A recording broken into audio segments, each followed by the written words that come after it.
I've just started that now.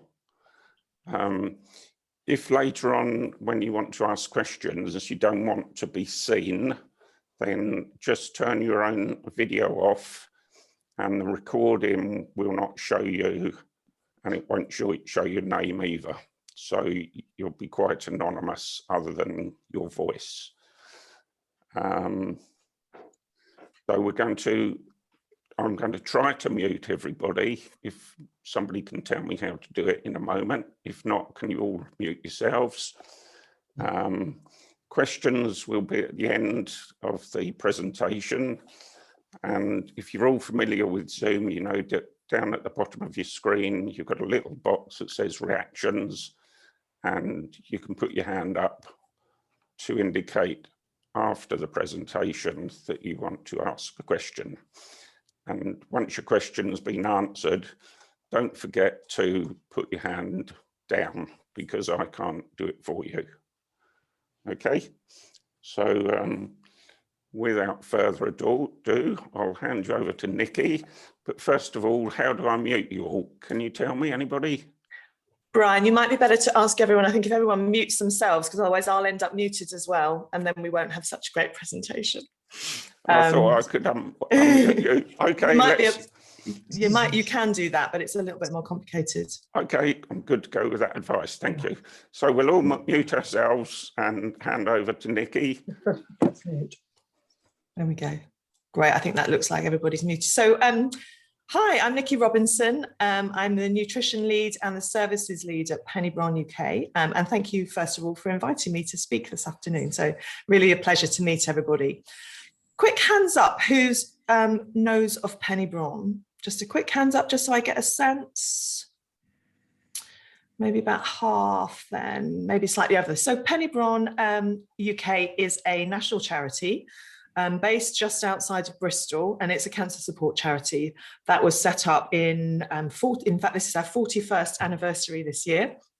It was set up by a lady called Penny Brohn and a friend of hers, Pat Pilkington, in 1979.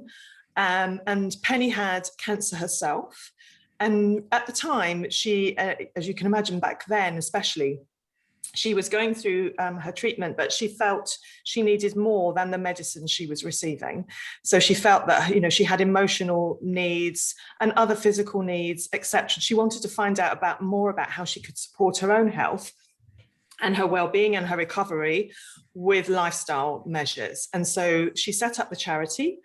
It used to operate from a small house in Clifton, and we moved in, I think it's about 15 years or so ago now, to a much bigger space in Pill outside of Bristol.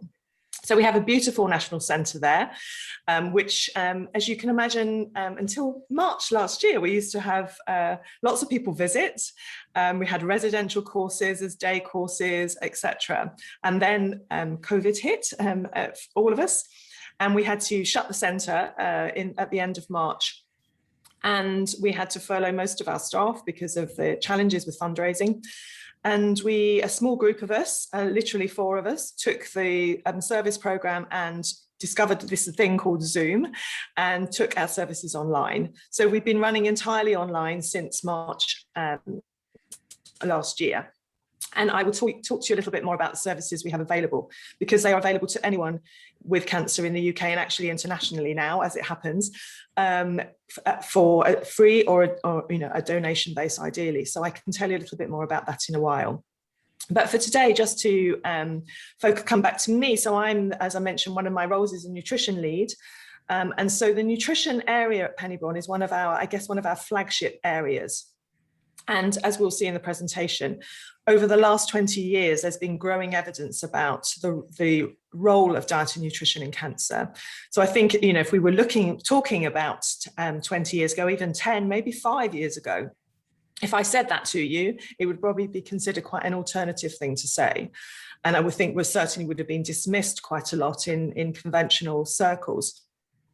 I think thanks to organisations like the World Cancer Research Fund and others, there is a lot of evidence now gathered, certainly at the kind of top level, around the role that diet and nutrition can have. And that's not just in the risk of getting cancer, but also how we can use diet and nutrition, hopefully, to reduce the risk of progression and recurrence. And of course, if we have cancer, that's really more interesting than preventing in the first place.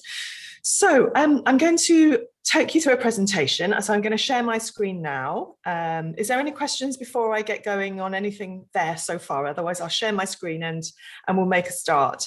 And as Brian said, very happy to answer questions.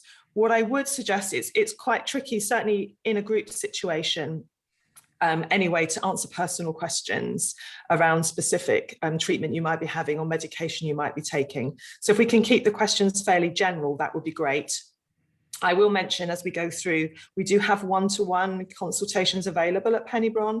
And so if people have got particular situations or questions that they want, those would be available to someone if you wanted to register with us and use them.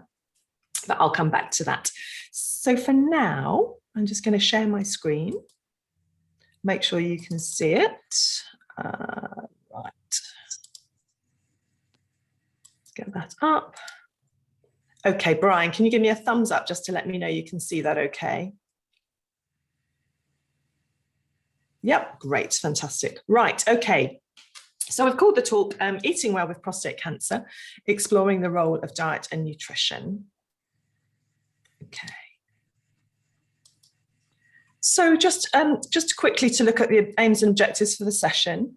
So I'm going to start with looking at a general overview of the evidence for the role of diet and nutrition in cancer generally. And then I'm going to look a little bit more and dig down a bit and look at what we know in terms of prostate cancer. And then really try and pull that all together for you. So what does that mean then in practice for a supportive diet and a kind of, we might call it a kind of anti-cancer supportive diet. And then look at some helpful resources and further reading for people who are interested in this. And I'm also always conscious when I do these kind of talks that there's quite a mixed level of knowledge, experience, understanding in the room. So I hope that I've pitched it at the right level, but there is some recommendations for further reading for those, some people who like to go away and do a bit more research. I've got some recommendations of places to go for that as well. I think just important to say that I'm not tailored this obviously to personal situations, and it certainly doesn't replace the advice that you might be given by your healthcare team, especially during treatment. And I'm aware that, sometimes particularly with pelvic radiotherapy, etc., there can be some specific recommendations around fiber content of the diet, etc. So please don't use anything I'm saying today to replace information you might have been given, especially if you're in treatment. Okay. So I mentioned the World Cancer Research Fund. So this is an international organisation hosted in the UK. It works alongside the American Institute for Cancer Research, and they've been doing some really good quality research into this role of diet, nutrition and cancer for 20 years now. And they work with Imperial College in London to really look at these kind of top level, top quality reviews, etc. And I like to start with this quote from their 2018 report. In some places, because I've found over the years at Penny-Brohn that some people are still told there is, what you eat has no effect on your cancer, so don't bother. And actually, this is sometimes quite nice for people to go back and say, actually, there is some world-class authoritative information to say that isn't quite the case anymore. So yeah, just to say, there is accumulating evidence on how diet, nutrition, and physical activity, very important, but I'm not going to be touching on that today, can have an impact on the biological processes that underpin the development and progression of cancer. And we'll touch on a few of those biological processes as we go through. And so first of all, just to share, so the WCRF report, the 2018 report is in an enormous tome. It's split down into sections. So there is a section on prostate cancer specifically, which I'll link in the resources. But ultimately, they've taken a huge amount of evidence and they've distilled it down into these 10, I would say, fairly basic recommendations, and probably not entirely surprising to most of you. But it's useful to see that this is when we look at that, this is really looking at what we might call these population-based studies, epidemiological studies, where they've looked at trends in the population. So this is very much associations, but they found in general that what we want to be looking at is to maintain a healthy weight as their first point here. And the reason for that is that being overweight or obese is now the second highest risk factor for cancers generally after tobacco smoking. And certainly we see in prostate cancer, there is a link there with obesity and overweight and higher risk of prostate cancer. So maintaining a healthy weight is the first thing. We talked about physical activity. Excuse me, so much evidence coming out now on the importance of that, but I'm not going to be focusing on that today, but certainly being active and moving is really important. So coming on to the kind of main dietary recommendations they make, the first one here we have is to eat a diet that's rich in whole grains, vegetables, fruit and beans. So really here we're talking about our plant-based foods and particularly those fibre-rich plant-based foods. And I'm going to come on to all of these in a bit more detail later. And then we have I always think, unfortunately, so many recommendations come from a don't do this and don't do that. So we have to go there to start with. So the recommendation, and again, unsurprisingly, to limit the consumption of fast and processed foods and foods that are kind of these high typically in poorer quality fats, starches and sugars. The meat one is interesting. So limit consumption of red and processed meat. And note I'm saying limit here. This is not don't have, avoid completely. That's not the words they're using. It's about limiting proportion in the diet. So limit consumption of red and processed meat. So when we look at this, the evidence is much stronger for a link with processed meat than it is with red meat generally. So our processed meats, our sausages, our burgers, our hams, charcuterie, that kind of thing. There is some reasonable evidence now that high intake of processed meat is a risk factor for cancers generally, and that would include prostate cancer. Now, again, it's not saying never have never enjoy a bacon sandwich again or a barbecued burger. It's not saying that at all. But I think it's certainly a recommendation to not make these a major part of the diet and to have them more as I would think of those kind of foods as treats and not as something that's a regular thing. And part of that is about the way we tend to cook those foods. And they tend to be the foods that we might barbecue or grill. And actually, they would tend to be charred or some level of kind of burning involved in some of that. And that's part of that reason for that recommendation. With red meat, the evidence is not as strong with red meat. And certainly, red meat can be a really good source of nutrients in the diet. But the recommendation by the WCRF is to limit red meat consumption to 450 grams a week. So that would typically look like 3 to 4 portions of meat, depending on the size that you have. But certainly, keeping red meat to that more occasion, or certainly not a daily thing, is a recommendation. What I tend to say to people on the whole is, to give us variety in the diet anyway, 2 or 3 times a week is probably ideal. Smallish portions. And also interestingly, will come some of this, but when we eat meat alongside lots of vegetables and fiber, then we can undo or counterbalance some of what we might consider to be the less beneficial parts of that. Part of the reason for the red meat is saturated fat. And certainly when we come to look at prostate cancer specifically, we do see an association with saturated fat intake and prostate cancer. Okay, the next one, sugar sweetened drinks. I look at this one and think, actually, this is one of those things where we see no nutritional benefit at all to having sugary drinks. So again, really, this is something, we want to be minimizing and looking ideally for alternatives for, if at all possible. So again, not about not having a can of something as a treat, if that's something you enjoy here and there, but not to have sugar sweetened drinks as part of a regular diet. The next one is always where I see faces start to drop when it says limit alcohol consumption. And so again, the recommendation actually by the World Cancer Research Fund is quite strong on this, because if we look at it, take it very literally, ethanol, which is obviously the component of alcohol, is a carcinogen in its own right. So we can look at that and say, okay, we understand that ethanol is a carcinogen, but does that then mean that we need to avoid alcohol altogether? I don't think it does. And I think we have to look at, and this is where, for me, looking at foods in their entirety, if we enjoy a glass of wine, ideally red wine, or we enjoy a drink, on a occasional basis or a moderate basis, and it's part of our social networks, it's part of something we enjoy that brings relief of stress, then I think it has a benefit as well. So I think we have to look at it in that wider picture. But certainly, we would want to be avoiding heavy alcohol consumption if we're looking at our, an ideal diet to reduce the risk of cancer progression. The next one also is quite interesting, and there's a lot behind this. Do not use supplements for cancer prevention. Supplements is a tricky topic, and I won't touch on it too much today because we'll talk about POMI tea, which I know a lot of people are interested in. But generally, it's a massive topic, and there are some good reasons why there's cautions around supplement use, but that's mainly during treatment. So if anybody's on treatment, I'd be very cautious about supplementation, and I would certainly seek advice from a professional about that, because really they can interact with the treatment in different ways that may be unintended.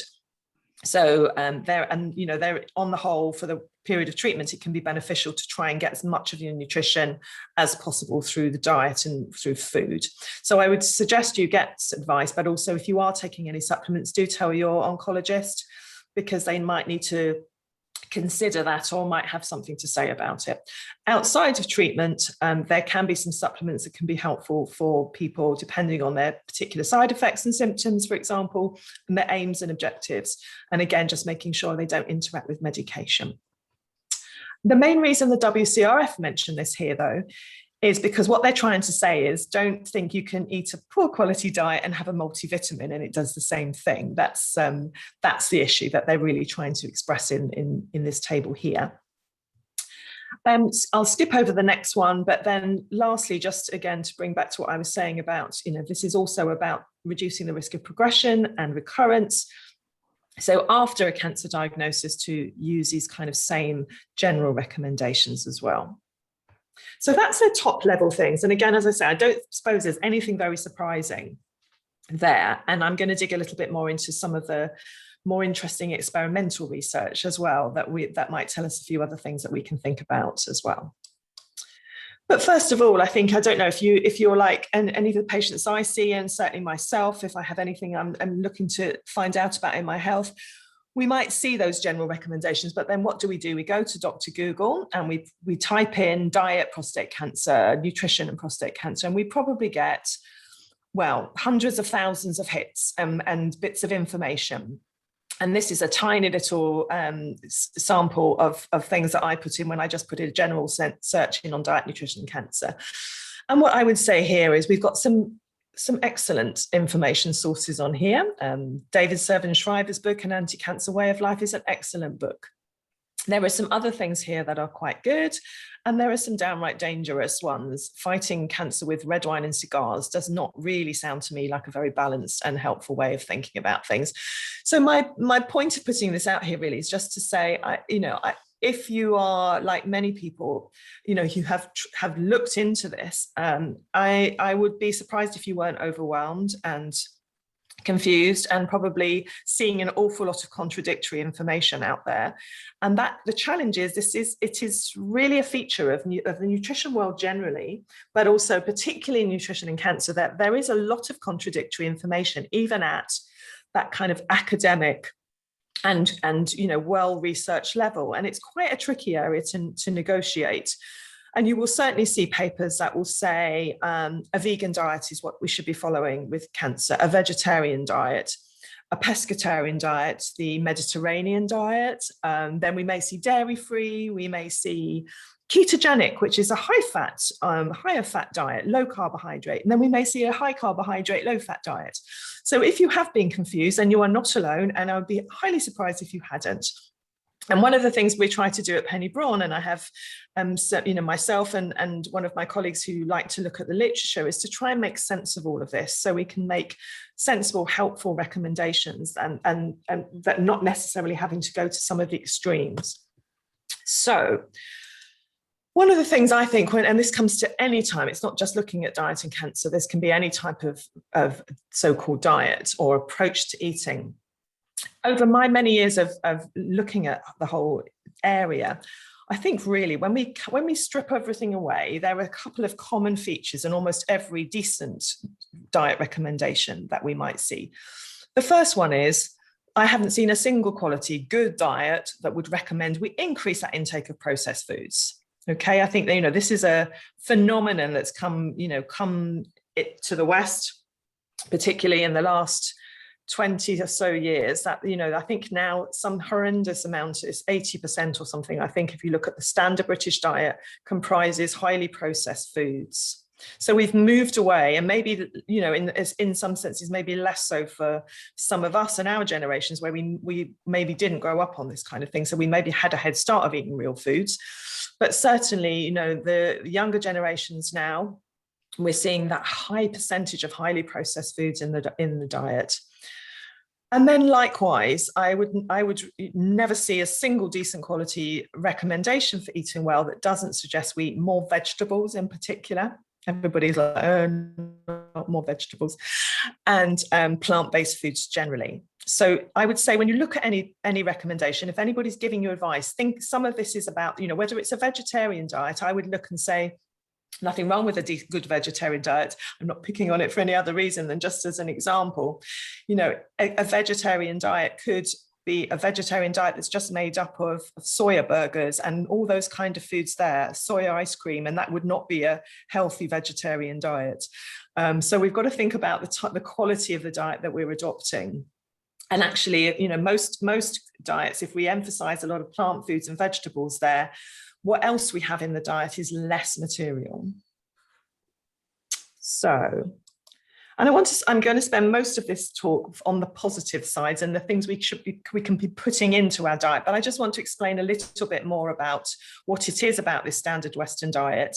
When I was talking about those underlying mechanisms in cancer, just to explain how this all sits together, because I sometimes find that's quite useful to hear.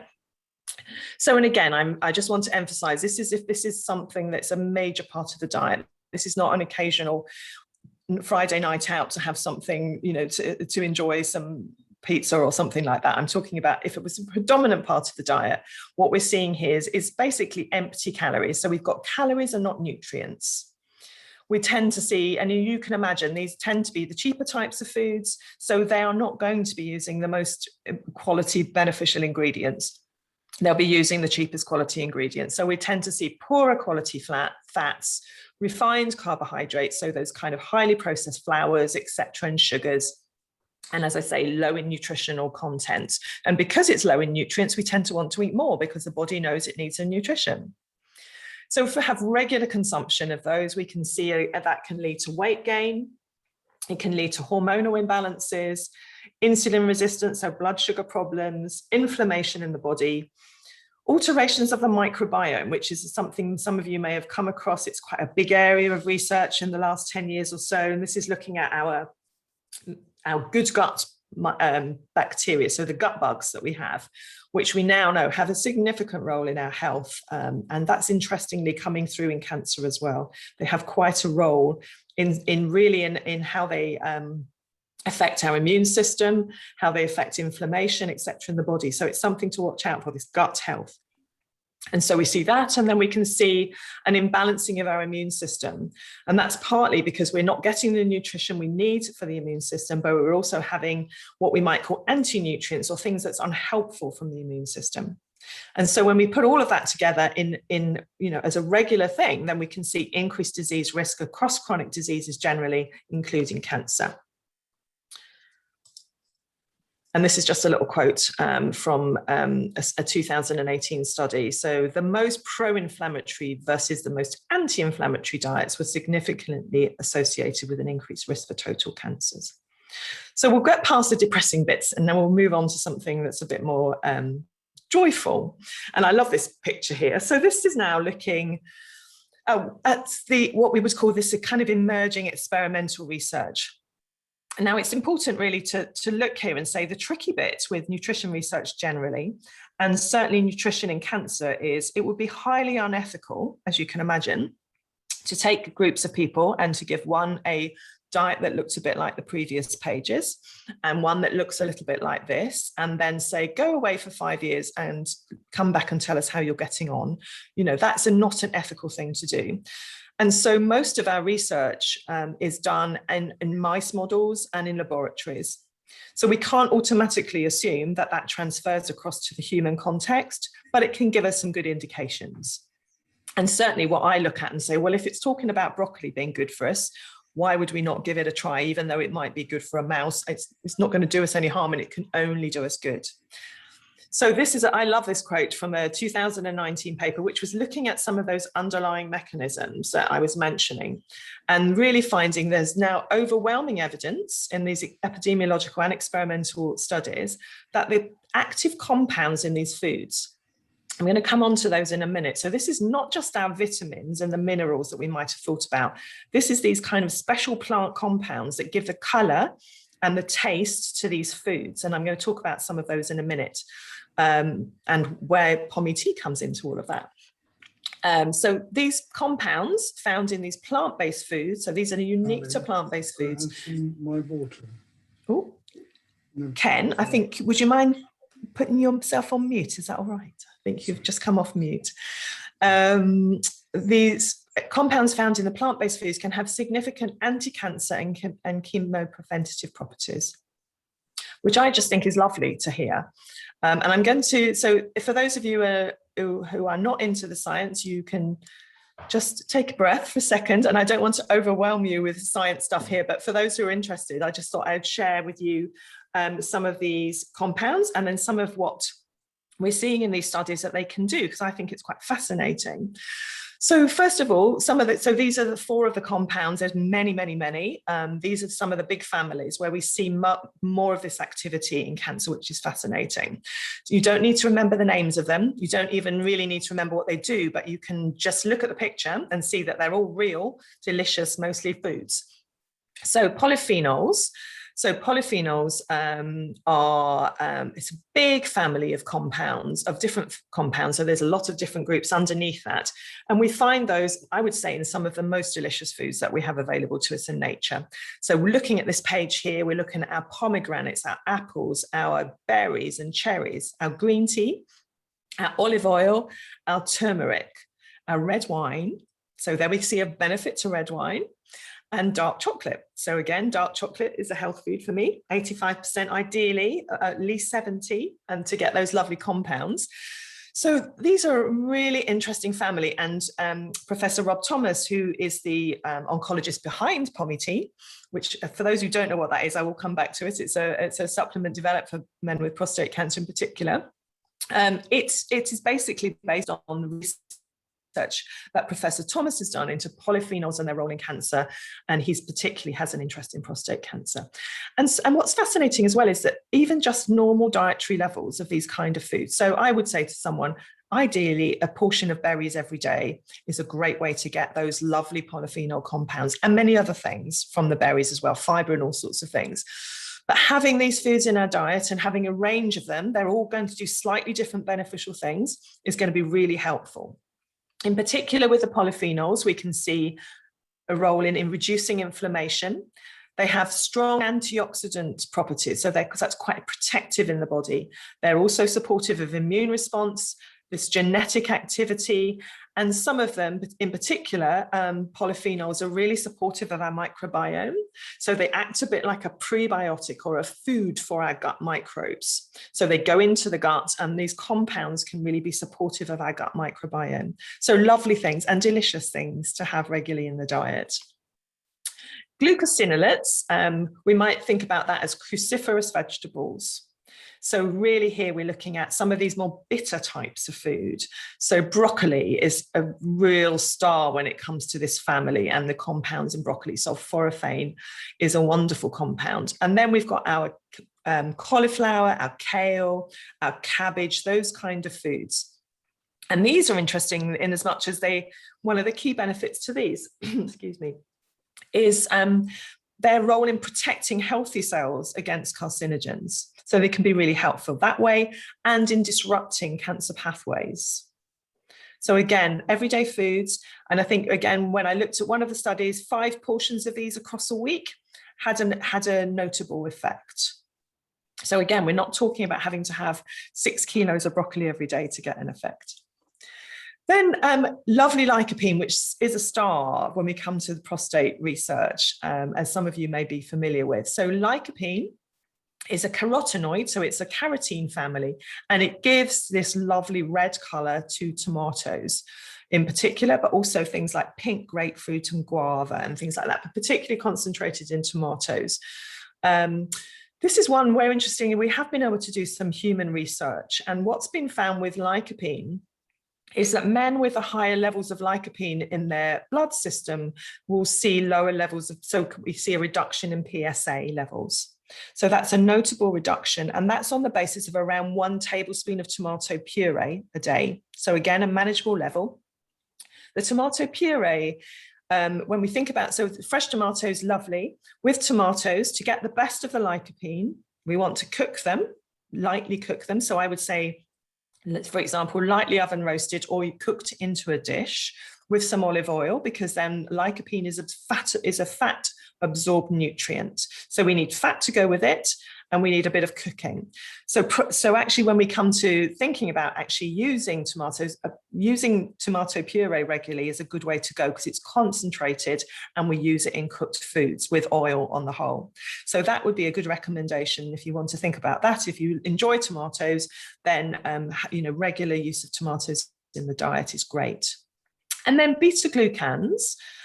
This is a compound we find in a few different foods, but particularly when we come to the cancer research, we see these compounds in mushrooms being really beneficial.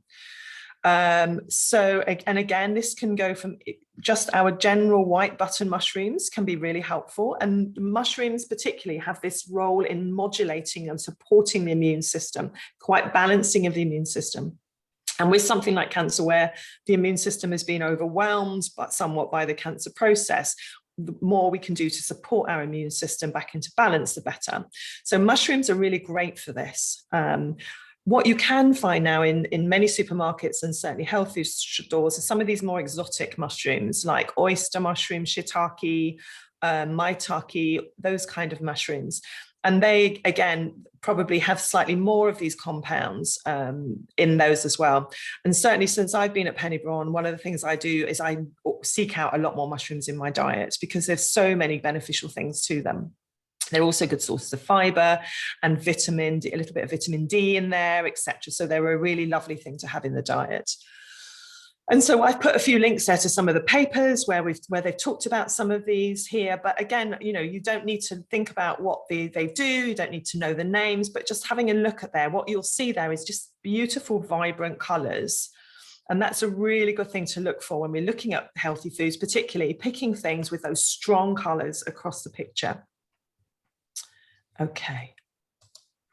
But I'm going to, so we've looked at some things there, but I want to zoom out then and say the first thing overall is that the evidence suggests that the overall dietary pattern is the first thing. So overall, how we get that majority of the diet, and that's not to say being perfect at all. I don't think there is a place for perfection unless you really love to be perfectionist. We don't need to be seeking 100% perfection. It's stressful and sometimes boring and difficult to do. But to try and move towards at least 80 to 90%, 80% is a good start point. I'm a great believer in the 80-20 rule. Let's aim for at least 80% of our diet to be these natural whole foods. And then what we can have that smaller percentage is things we might just also enjoy if we want to. And I think, more we can move across as well over time. And what I tend to find happens, certainly in my experience, is that, the more we start developing taste for some of these foods, we learn to cook them really well in ways that we find delicious and enjoyable, the more actually we want to eat them, because we feel good and and becomes more of a significant part of our diet. And maybe we lose the taste for maybe the sweeter and the more processed kind of foods over time. So I'm just going to introduce you now to Penny Braun's Healthy Eating Plate. I'm sure you're aware there are many types of eating plate around. Public Health England has its own one. We have ours, and this is our kind of graphic representation really of what we would see as in terms of thinking about portions and proportions of these different types of food group on a plate.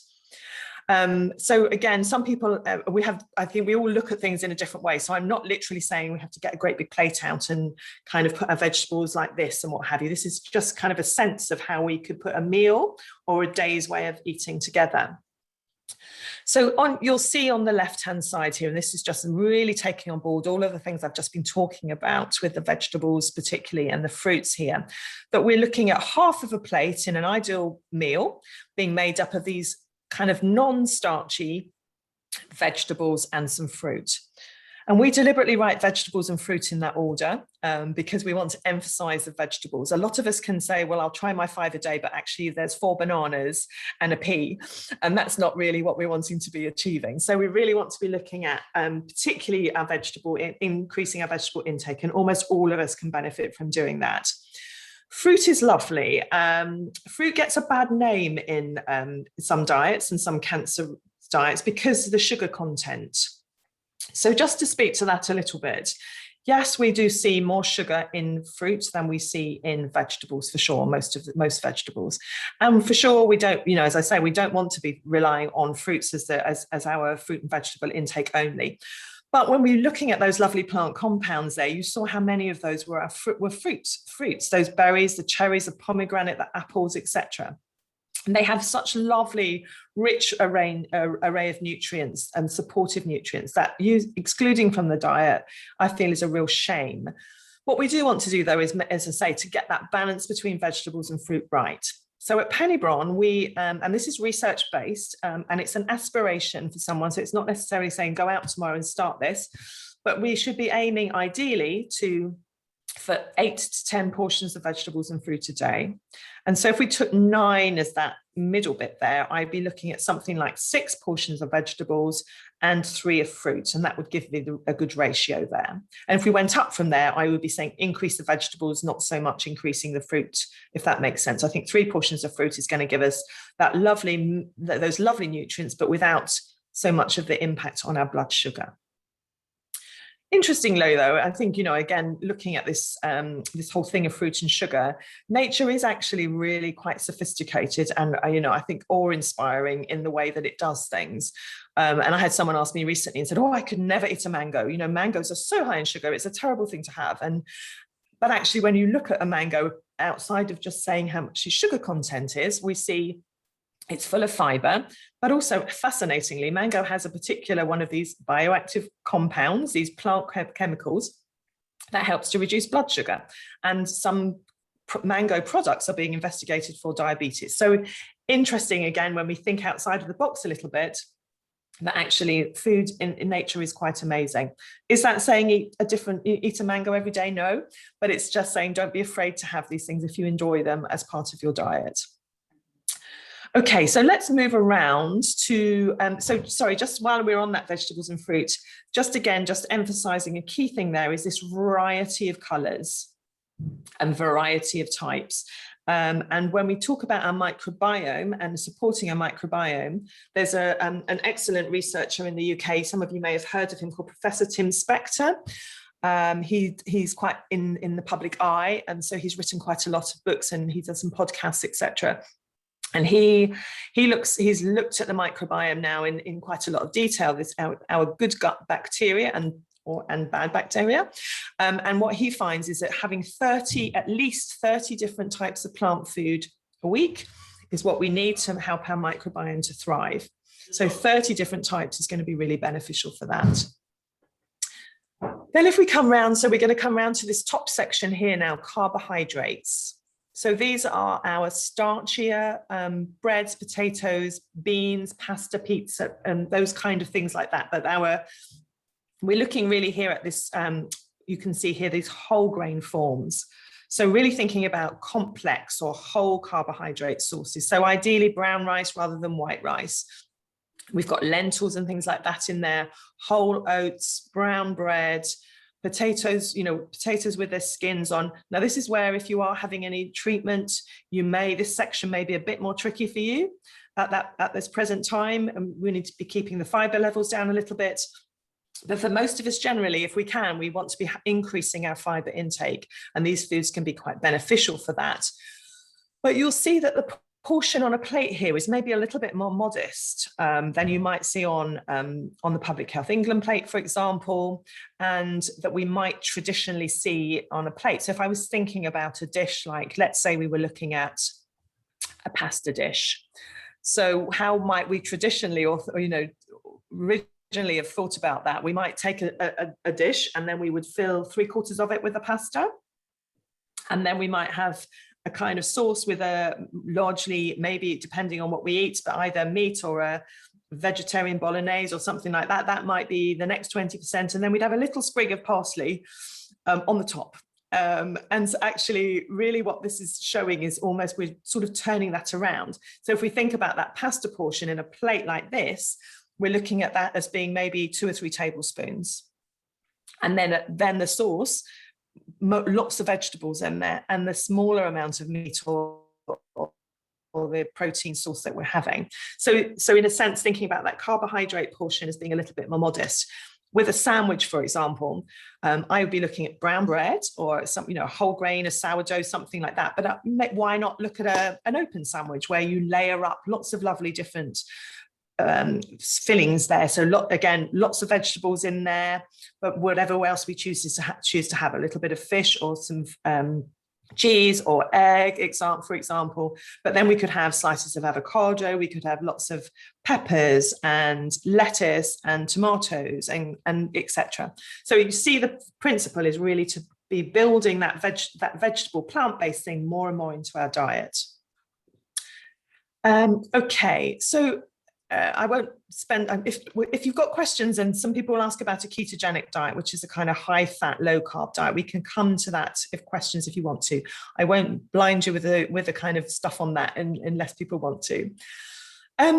Right, coming round to fat section. So first of all, we have fat on the plate. And again, many of us will have grown up in an era where fat is bad for you. We should never have it in our diet. We grew up with a low fat, but what then became highly processed carbohydrate foods. What we do know with cancer generally and prostate cancer is that a high fat diet is not a good thing in prostate cancer. What's tricky with some of these studies is they don't really define what a high fat diet is, in terms of percentages, etc. But also they rarely ever break out quality fat over poor quality fat.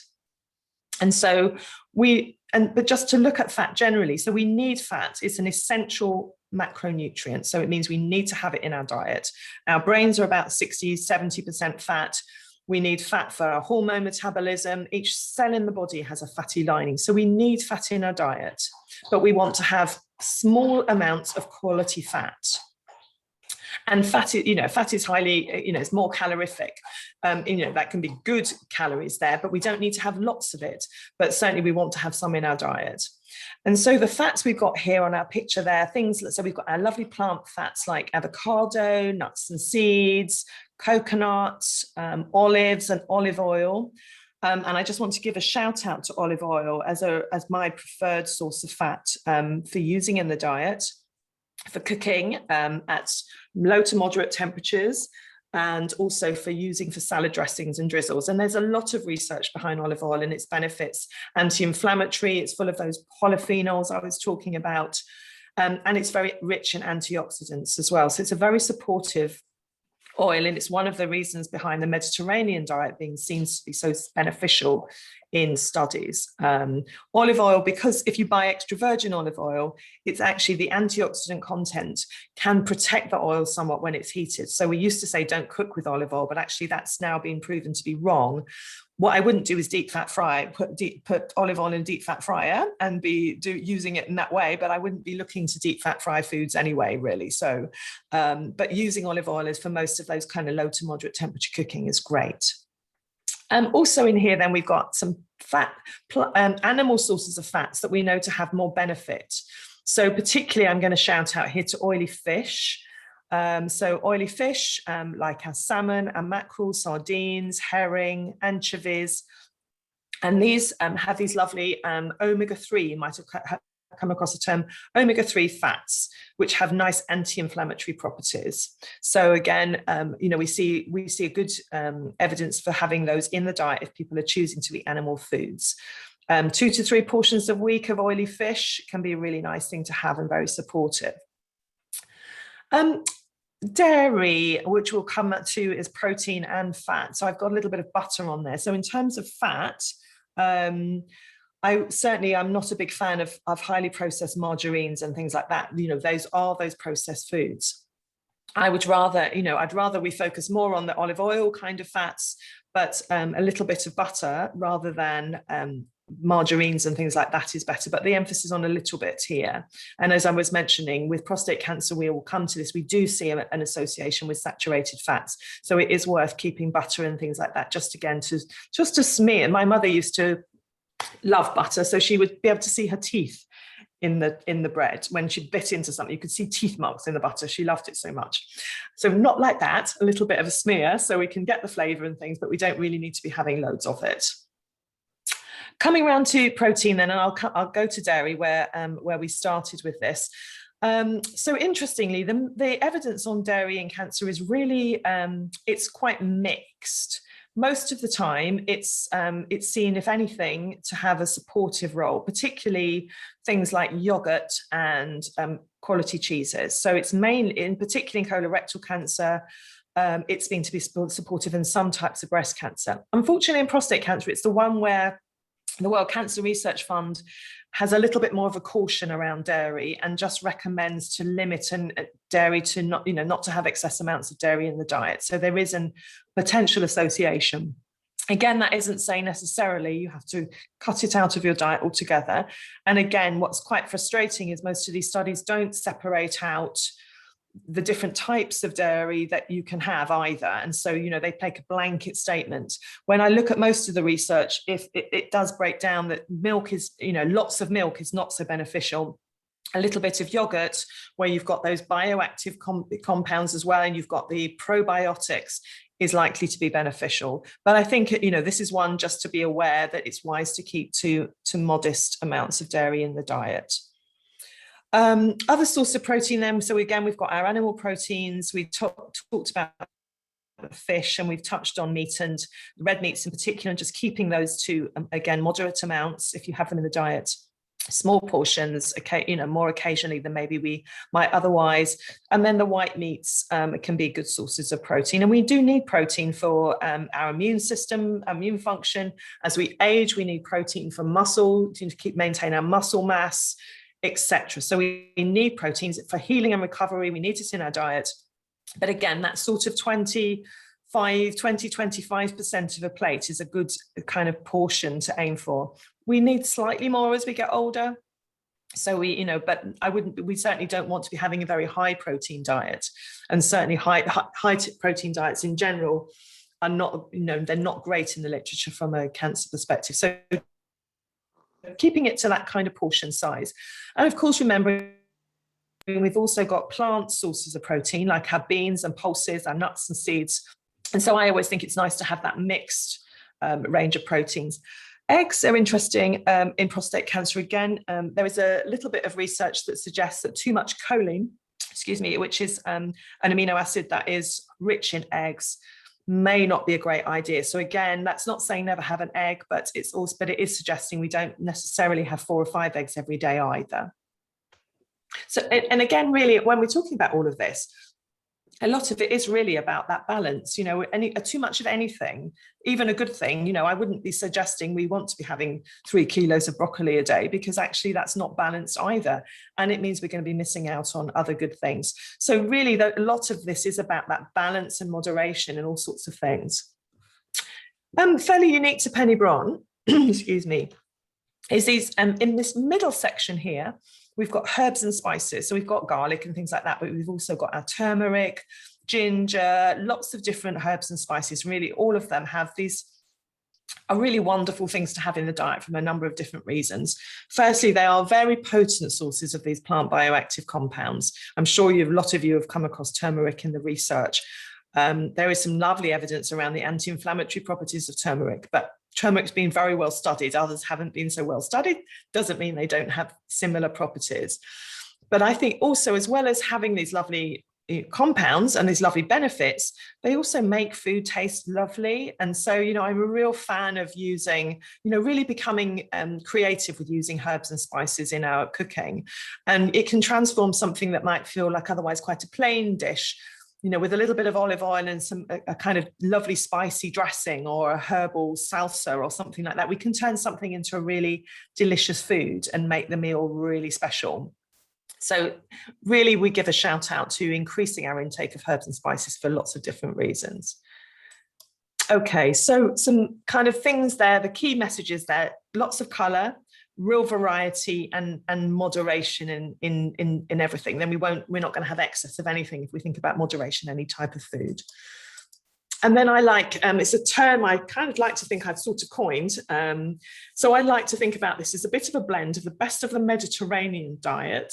So we think about those colourful vegetables, we think about fish, olive oil, some of those Mediterranean herbs, with the best of the Asian diet. So our green tea, our spices, those and some of our beans and pulses, our tofu, those kind of things, etc. If we blend those together, we're going to get kind of what I would say is as good as kind of diet basics as we can. Okay, so I'm going to come on specifically. I touched on some of this already, but I'm going to just drill down a little bit more then to emphasize, and we're looking at here at the prostate cancer specific research and starting with the World Cancer Research Fund. So, and again, I've touched on the first of these already. Suggestive evidence for increased risk is diets that are high in dairy and diets that are high in calcium. And that potentially is part of the same thing, but not necessarily, might be something independent with calcium as well. And then we see also an increased risk with when we have low levels of vitamin E and low levels of selenium as well. And then I talked about already that there is this increased risk with adult body fatness. And I've just put a few sources there of vitamin E and selenium. So we can get those very nicely in our diet. We don't need to supplement with them. And I wouldn't recommend supplementing with either of those necessarily. So 2 Brazil nuts a day should really give us our selenium. That all Brazil nuts will have slightly different levels depending on where they're grown, the soil they're grown in. But a couple of Brazil nuts a day is going to give us the selenium that we need. And then vitamin E, and there are other sources there as well. Vitamin E, certainly we can get in a wide range of those foods that examples are there. And again, we want to be avoiding supplements with vitamin E as well. There is some research, particularly in smokers, that can be a problem. But as I say, we can get lots of it in those lovely foods there in the first place. Okay, this is a bit of a busy slide, and I will. You can have a look at this when, and I'm happy to send the slide. I'm happy to send the slides round, Brian, by the way, if that's helpful. So you don't have to. So I should have said that at the beginning. You don't have to take lots of notes, especially on this page, because there's quite a lot here.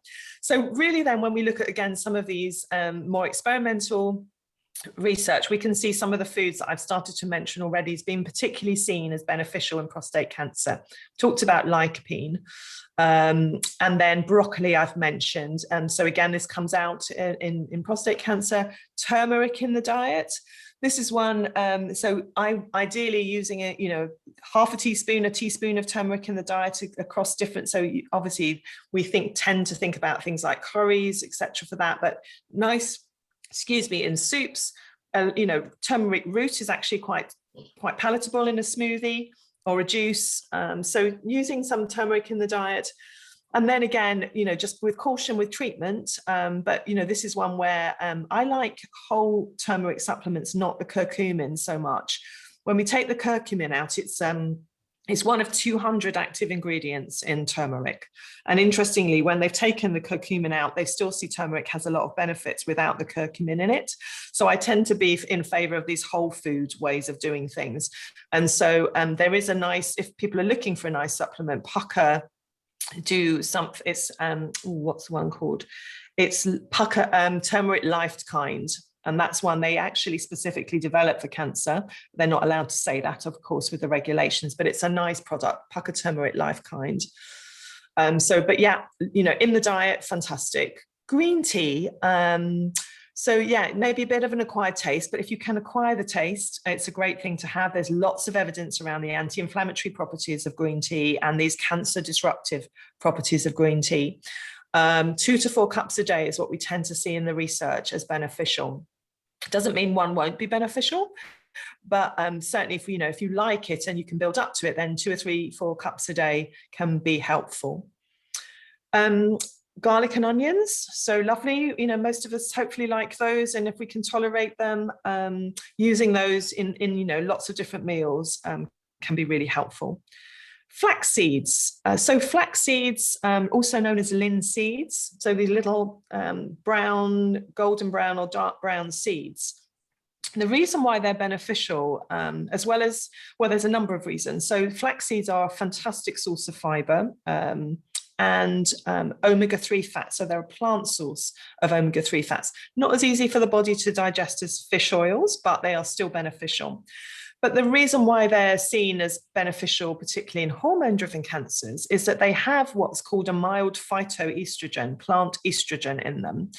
And so there's been quite a lot of research on them in breast cancer, which most of that now suggests being beneficial in terms of helping to reduce the effect of the potent human estrogen. But interestingly, in men, it's been shown to reduce proliferation and PSA levels in men as well at a intake of 1 to 2 tablespoons a day. So that is flaxseed ground. So what I tend to do with flaxseed is I buy the seeds whole and I grind them myself, because you can damage the fat a little bit if it sits in a packet for, that's been ground for some time. We can lose some of the benefits as well.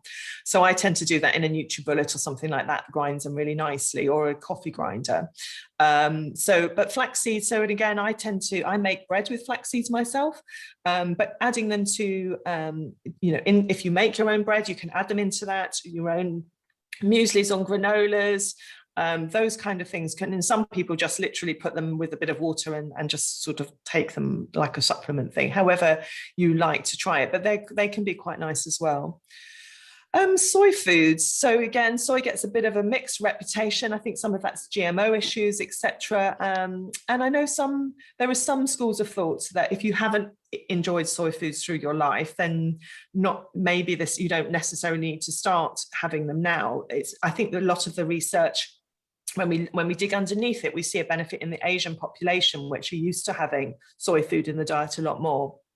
But if you do like soy foods, and especially if you're vegetarian or vegan, they can be a really useful source of plant protein. Then the quality soy foods like tofu, miso, nice soy milks that are made from the beans can be really beneficial. Again, I would avoid soy supplements, soy isolates. That's a different thing, and we don't, again, we're kind of getting into different territory away from diet when we start looking in supplement form. I mentioned the mushrooms, and I've mentioned here reishi mushrooms, which is a medicinal mushroom. Medicinal mushrooms are one of the supplement families that has got quite a lot of research in cancer generally, including prostate cancer, and have been used in Asia for at least 20 years, well, many more than that, but they've been well used in mainstream oncology for 20 years in Asia as a supportive anti-cancer strategy. Mushrooms can be really helpful. Again, this is where it gets a little bit tricky. Many of the brands suggest that they're totally fine to take along, medicinal mushrooms are fine to take alongside treatment. The one that, there's a company that I've been working more with in terms of, I like their range and I trust their research, called MycoNutri, MycoNutri. And Martin, who developed the range there, he recommends to be careful with doing treatment. There is one product that they sell called PS7, which is suitable when you're having chemo or radiotherapy. He's a little bit more cautious about some of the others interacting. But reishi is the one that jumps out, particularly from a prostate point of view. If it's interesting to anyone, when I send the slides, I can Martin, if you're interested in medicinal mushrooms, Martin is happy for people to email him with their situation, and he will make a recommendation that's suitable based on where you are with your treatment and what your aims are, etc. So I can send his contact details if that's helpful. Okay, so that's mushrooms. Omega-3 we talked about. So we talked about fish as a great source. We talked about flaxseed. We also see omega-3 in our walnuts, chia seeds, those kind of foods. And we see that omega-3 intake in the diet may reduce the risk of mortality. Again, this is specific to prostate cancer. So again, you know, more reasons if you enjoy your fish to have those 2 or 3 portions of oily fish in the diet. Supplements, a little bit careful with omega-3 supplements. There is some evidence of problems with supplements, and it's more because those omega-3s are very delicate fats that is very easily damaged. And so in supplements where they've been highly processed, it can be that actually they're spoiled easily and may become more inflammatory than anti-inflammatory. So again, I think ideally really having them in the diet or finding a good quality supplement in case of omega-3.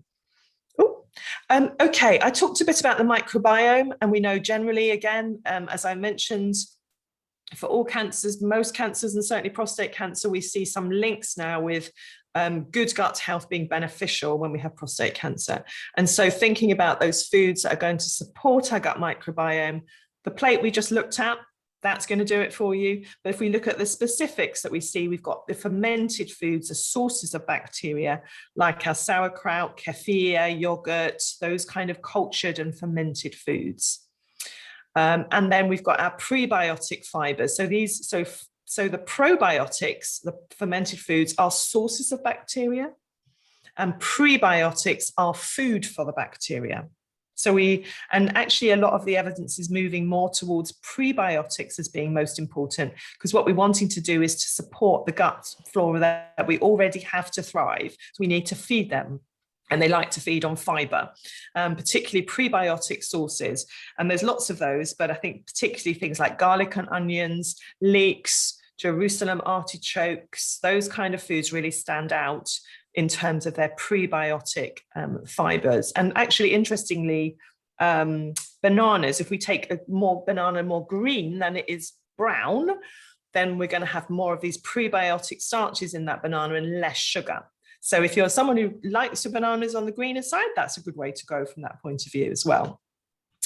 And then polyphenols, which I touched on, all those lovely rich fruits and olive oils, dark chocolate, red wine, etc. The compound in polyphenols will also be helpful for our gut microbiome. And then I just want to come to vitamin D, where it's one of those areas that's pretty well researched now around many different types of health. And hopefully many of you have had a conversation with your oncologist about vitamin D and its benefits for the immune system in particular. And we certainly see higher risk of cancer and cancer progression in people with a low vitamin D status. So vitamin D, our best source of vitamin D is the sun, the safe sun exposure. So we're coming into that time now where we can get a bit of sun on the skin. So safe sun exposure, I tend to think of as like when the sun is quite strong, 10 to 15 minutes without sunscreen on, as much of the body exposes is decent at the time to get the exposure to the UV rays. Much more than that, then we don't want to put ourselves at any risk of skin cancer, etc. So a little bit of sun exposure is great. We can get some level of vitamin D in oily fish, in dairy, in mushrooms, slightly different form of vitamin D in mushrooms. So we can get some in our diet. Fish is the best source. But sometimes we don't get enough through autumn and the winter when we don't have the sun exposure. So this is one area where it is worth looking at if the supplement is needed. However, what I would caution is that at very high levels, vitamin D can be toxic. And so it's one of those Goldilocks situations. We don't want too little and we don't want too much. When you have a test, what I recommend first of all is if your oncologist or your GP is amenable, that you ask them to test your level. And because there is this research making this association, you should have a positive response to that.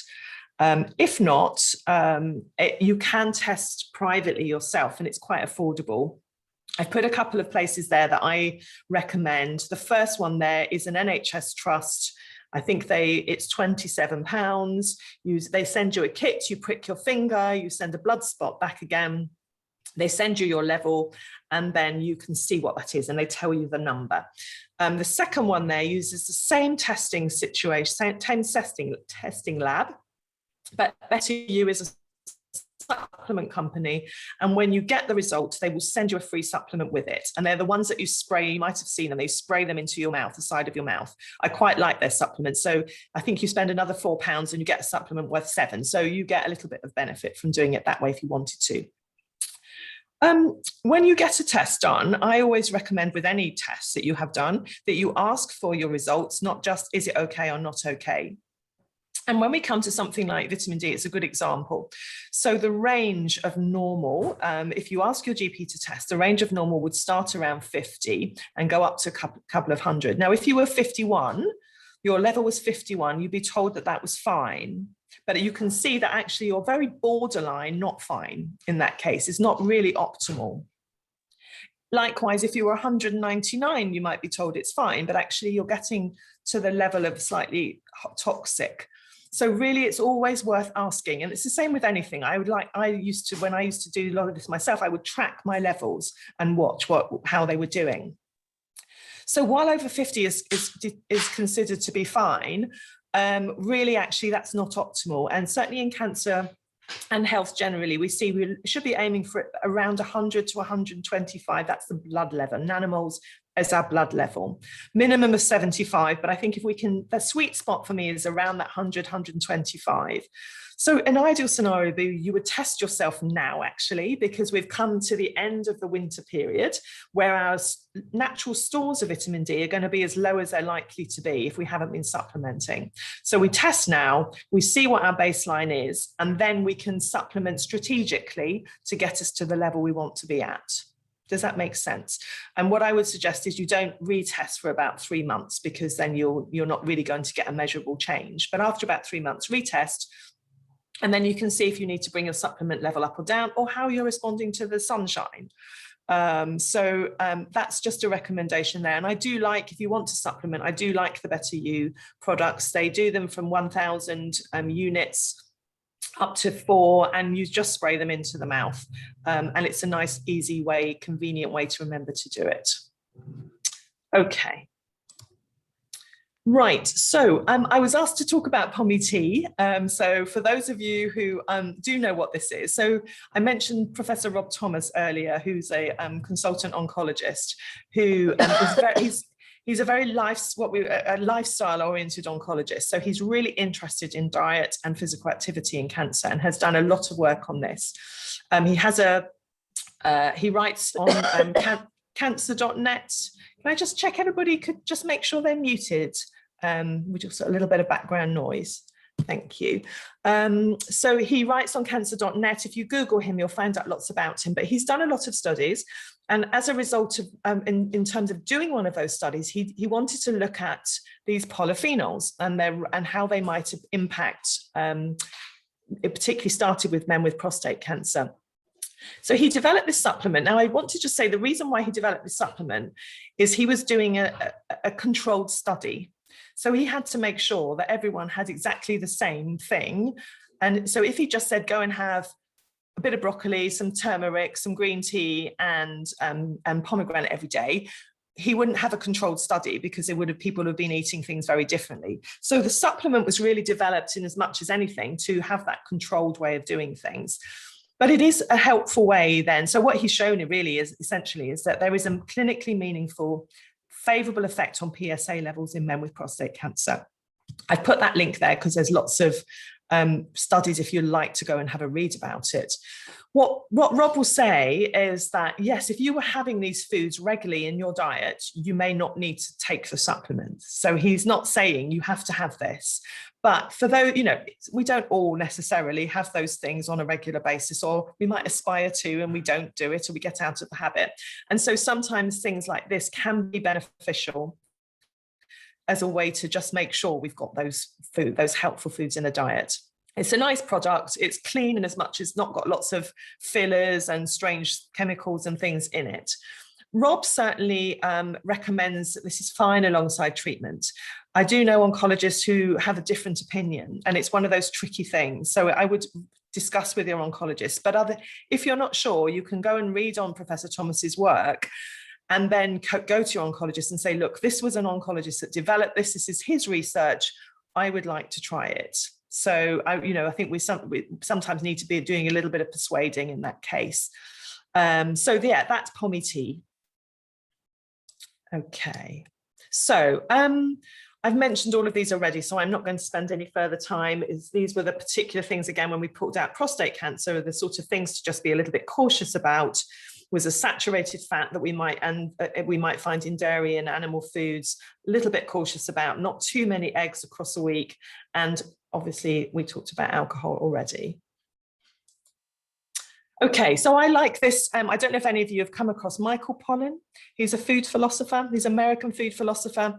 He says some very sensible things about food. And one of them, I think, sort of sums up everything we've been saying here in many ways. So eat food. And what he means here is real food, not what he calls edible food-like substances, which he refers to processed foods as. Not too much. So we don't, not overeating, and then mostly, but not necessarily exclusively plants. And I think that's a really helpful, if we take nothing else away, that kind of way of eating is a really helpful way to think about it. I just want to touch quickly on how we're doing for time. Am I all right here? Let me have a look on we're doing. Are we all right there, Brian? Yeah, okay.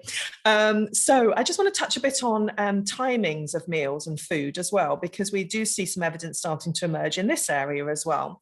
And so, again, this is more general than it is prostate cancer specific, and this is general health as well as with cancer.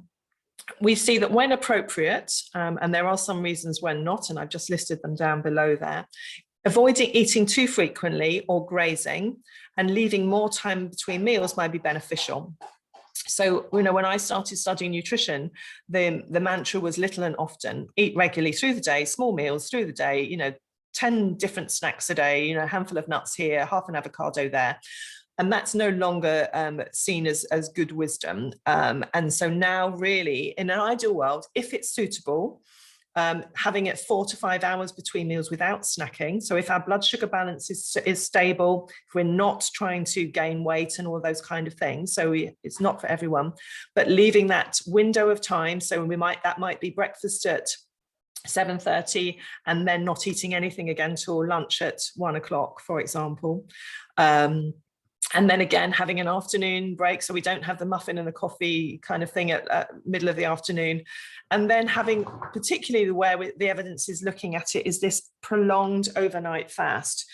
And so really, anyway, we should all be really ideally aiming for 12 hours of not eating overnight. So that really, we see so many times now where we've got into these way of living where we sit, on a Friday night through with Netflix and a bag of something, and we eat maybe until, and hot chocolate before bed, and then we start again with a coffee at 6:30 when we wake up.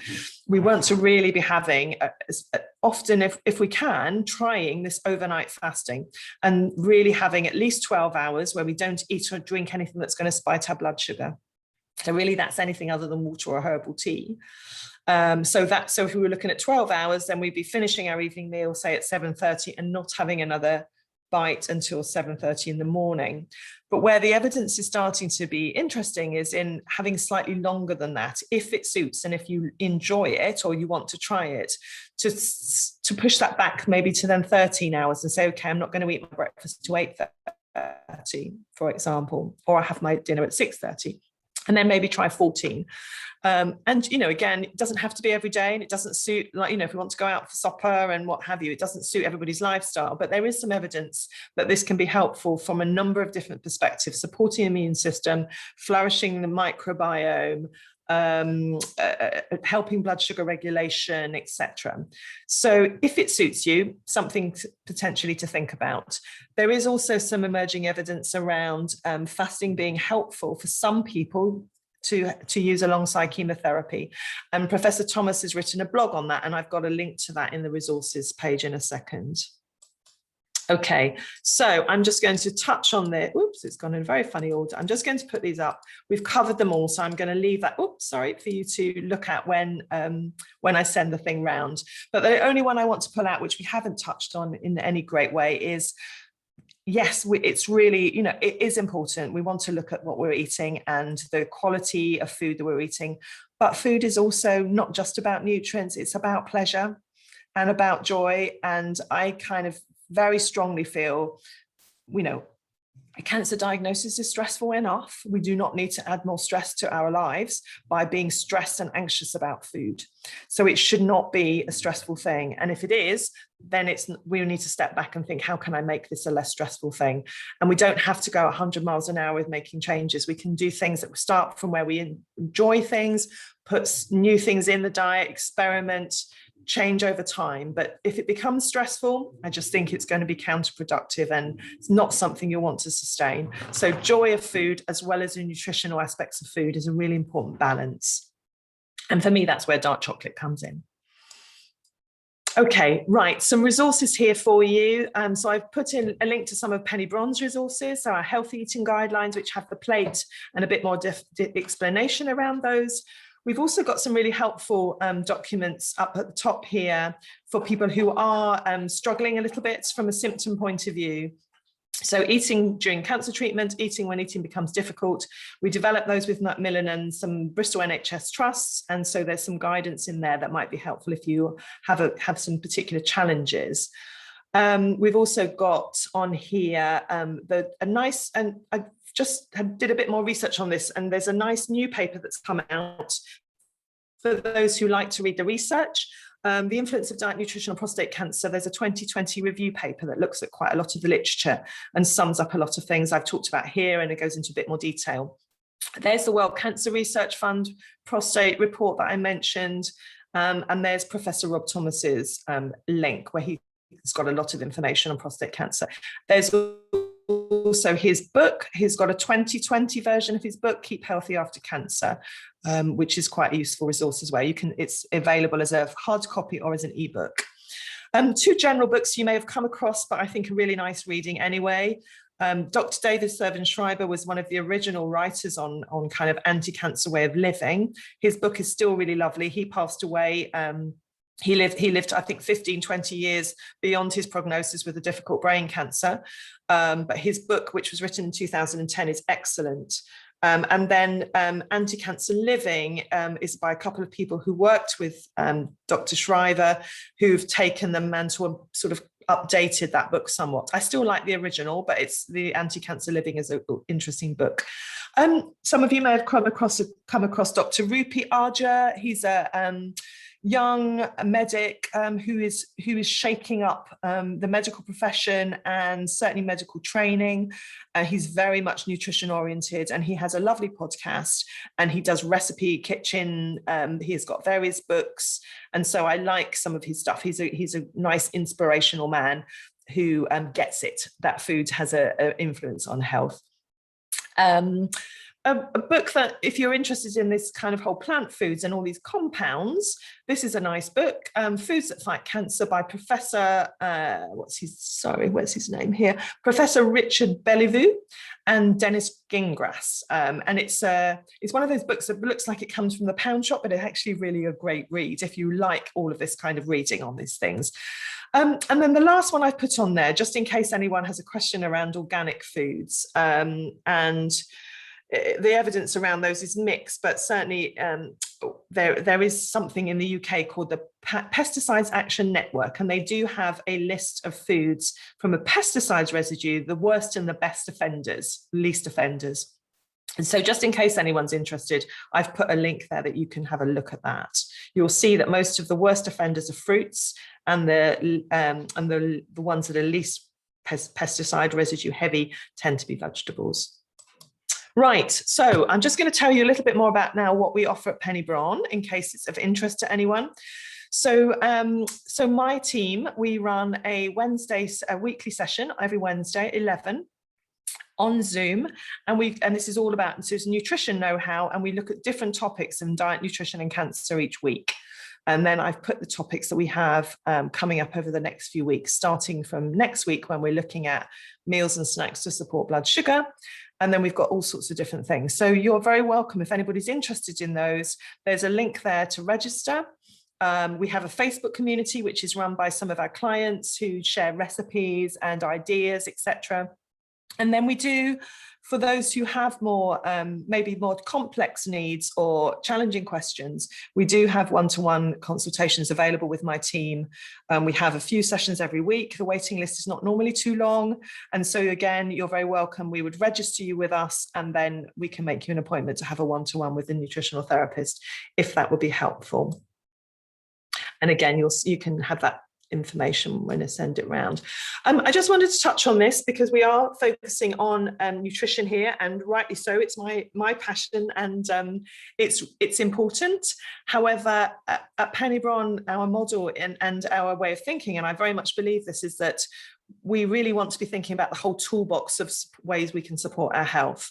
And nutrition is one of those important pillars, but so likewise, physical activity, being in nature, sleeping well, reducing stress, finding ways to enjoy life and have pleasure. These are all things that together can make a big difference. And for some people, sometimes, you know, when we're going through treatment, if we're exhausted, when life is challenging, actually diet can be something that's a bit more tricky, but there are other things we can be doing at the same time. So I think, you know, finding things that you like and focusing on those can be really helpful. And in that respect, I've just put a list here of other things that we do other than the nutrition stuff at Penny-Brown.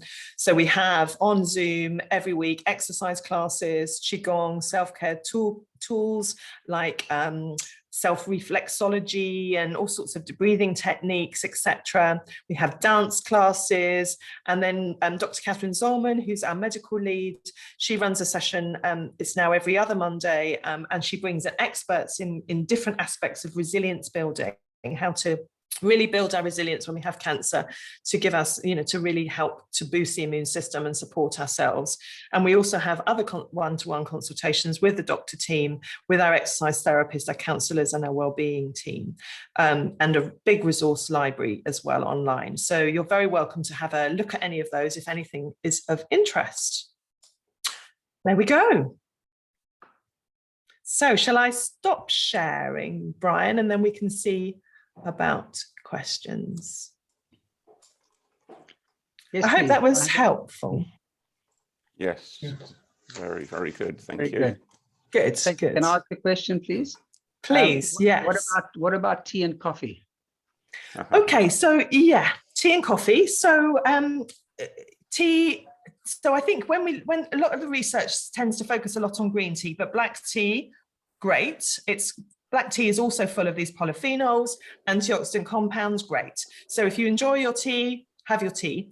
Coffee, likewise. Coffee is one of the best sources of antioxidants, interestingly. So coffee used to get a bad rap, and I think now most of the evidence suggests it's beneficial, not a hindrance to health. I think that it becomes a bit here personalized. So if you are someone who gets the jitters after coffee and it really affects your blood's sugar levels, you want to be a little bit careful with it. That's the main reason to be cautious. It can stimulate our blood sugars.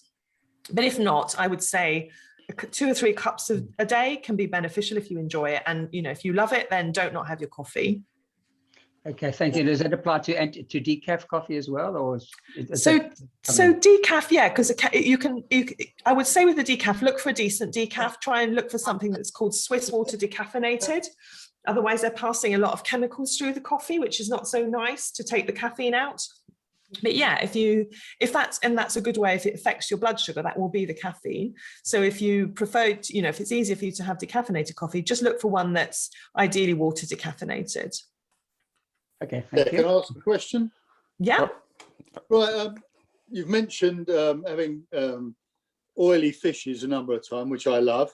Yeah. But I also love other fish, like crustaceans, prawns, mussels, that sort of thing. How are they? Absolutely. Great, they're super. So essentially we'd see those, so those will be other good sources of protein. Interestingly, things like prawns, the pink, you know, we were talking about those lovely colors in foods. It's the same with those. So the orange in the salmon The pink in the prawns, these are all lovely chemicals as well. So although they're mostly found in plants, we do see some in animal foods. Absolutely. So I think thinking about that protein section of the plate, then absolutely lovely. And actually sometimes using other fish is a good way to reduce the, over reliance on red meats, for example. So I think they're a great thing to have. Yeah. Good. Can I just ask you, Nick, can you see this? Lyco Plus. Okay. Is it a lycopene supplement? It is. Yeah. And it's something my husband has been taking for quite a few years now. Do you have any problems with this? I mean, obviously, there's no necessity for him to have all the cooked tomatoes and everything because he's taking that instead, I am assuming. Yeah. Yes, I mean, I think I would always say foods are better because as well as the lycopene in the tomatoes, you're going to have lots of other lovely things as well. So I always prefer food. But if someone, if it's easier to have it and actually gives you a bit more of a dose, so I wouldn't not have the tomatoes and still have them in his diet and he will focus on those. What I would say a couple of things. Look at what else is in it, because if it's got lots of other kind of ingredients and maybe things that you don't want to be having too much of over time. No, but it's got vitamin E and vitamin C. Okay. How much vitamin E has it got in it? It's just probably, okay, so it's just a protection thing. Yeah. And then if he's done well on it, Jenny, and he's happy having it, then there's no reason not to have it. Okay.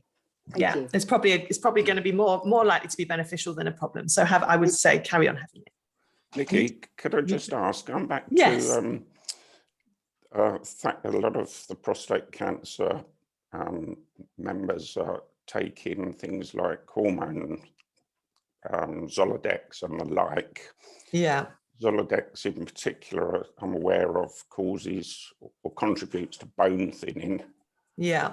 And, a number of people are then having to go on to a bone thinning or anti-bone thinning tablet. Yeah. Whereas in my mind, dairy products should be doing the same job.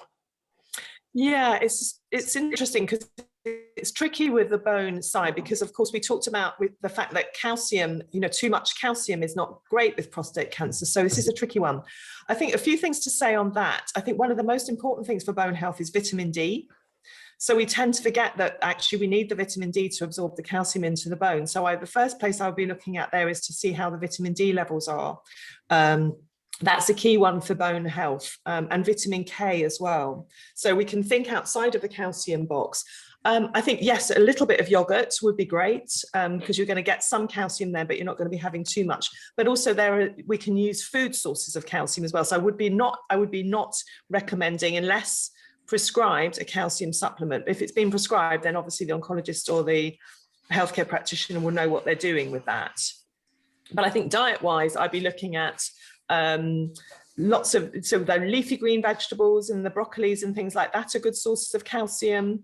There's a nice food, I don't know if people have come across something called baobab powder. Has anybody come across baobab? It's like it's an African fruit tree.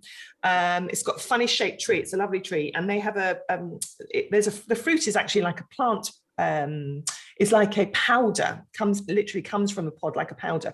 Tastes a bit like grapefruit and citrus. You can buy it. It's just a food. It comes in a bag, but it's a fruit, and it's got lots of really rich in calcium. It's rich in magnesium, which is also good from bone health point of view.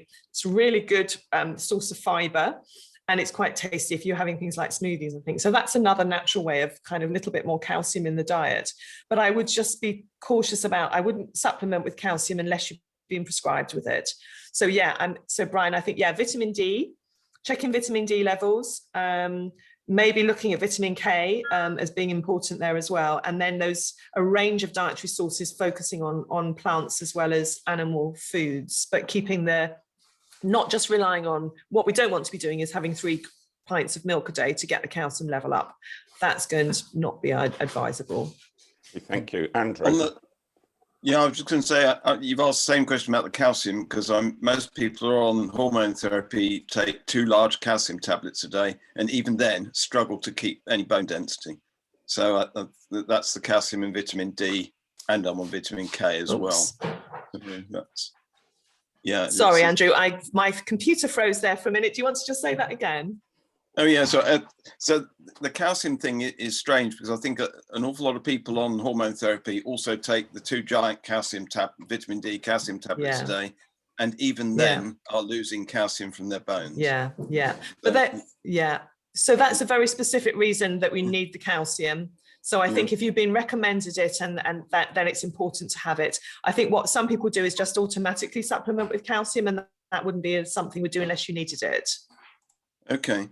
The other thing I was going to comment on the vitamin D is there's a very strong correlation between lack of vitamin D during puberty and getting prostate cancer in later life. So it's, it isn't just us, it's our children's diets as well. Absolutely, it is. I think it's a problem in the UK or Western, where we don't, I guess our latitude, etc. It's a problem for generally, and we've become very sun risk averse, haven't we, because of the concerns about cancer. And I think that there is now, isn't there, a re-emergence of rickets because people have been so cautious, and kids spending time never going out, just sitting in their room on their computers and things like that. We're setting ourselves up problems. My family are not allowed out until they're absolutely covered in sunscreen as well. Well, which doesn't help. Exactly. No, it doesn't. But I think just finding that way to get that safe sun exposure.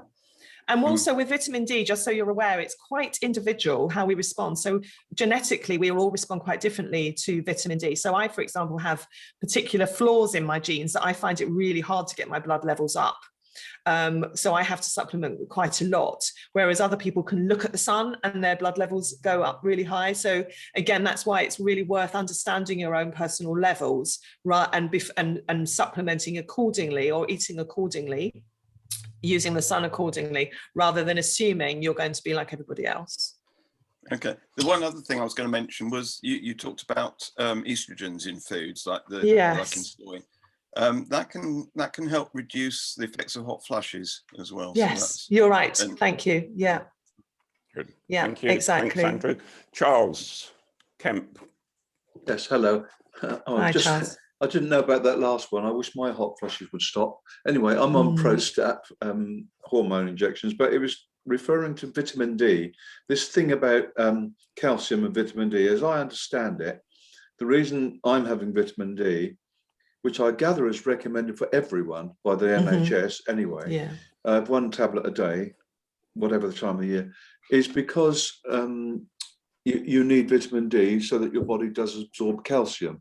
That's exactly right. My question then is, here we are in summer, I've been out in the garden today, etc. Do I need to keep taking the 1 tablet that I take per day, every day? Because it apparently is recommended to take it all year round, despite the fact we know the reason for it is because there's not enough light in the winter times. Is it all right to keep taking it or not?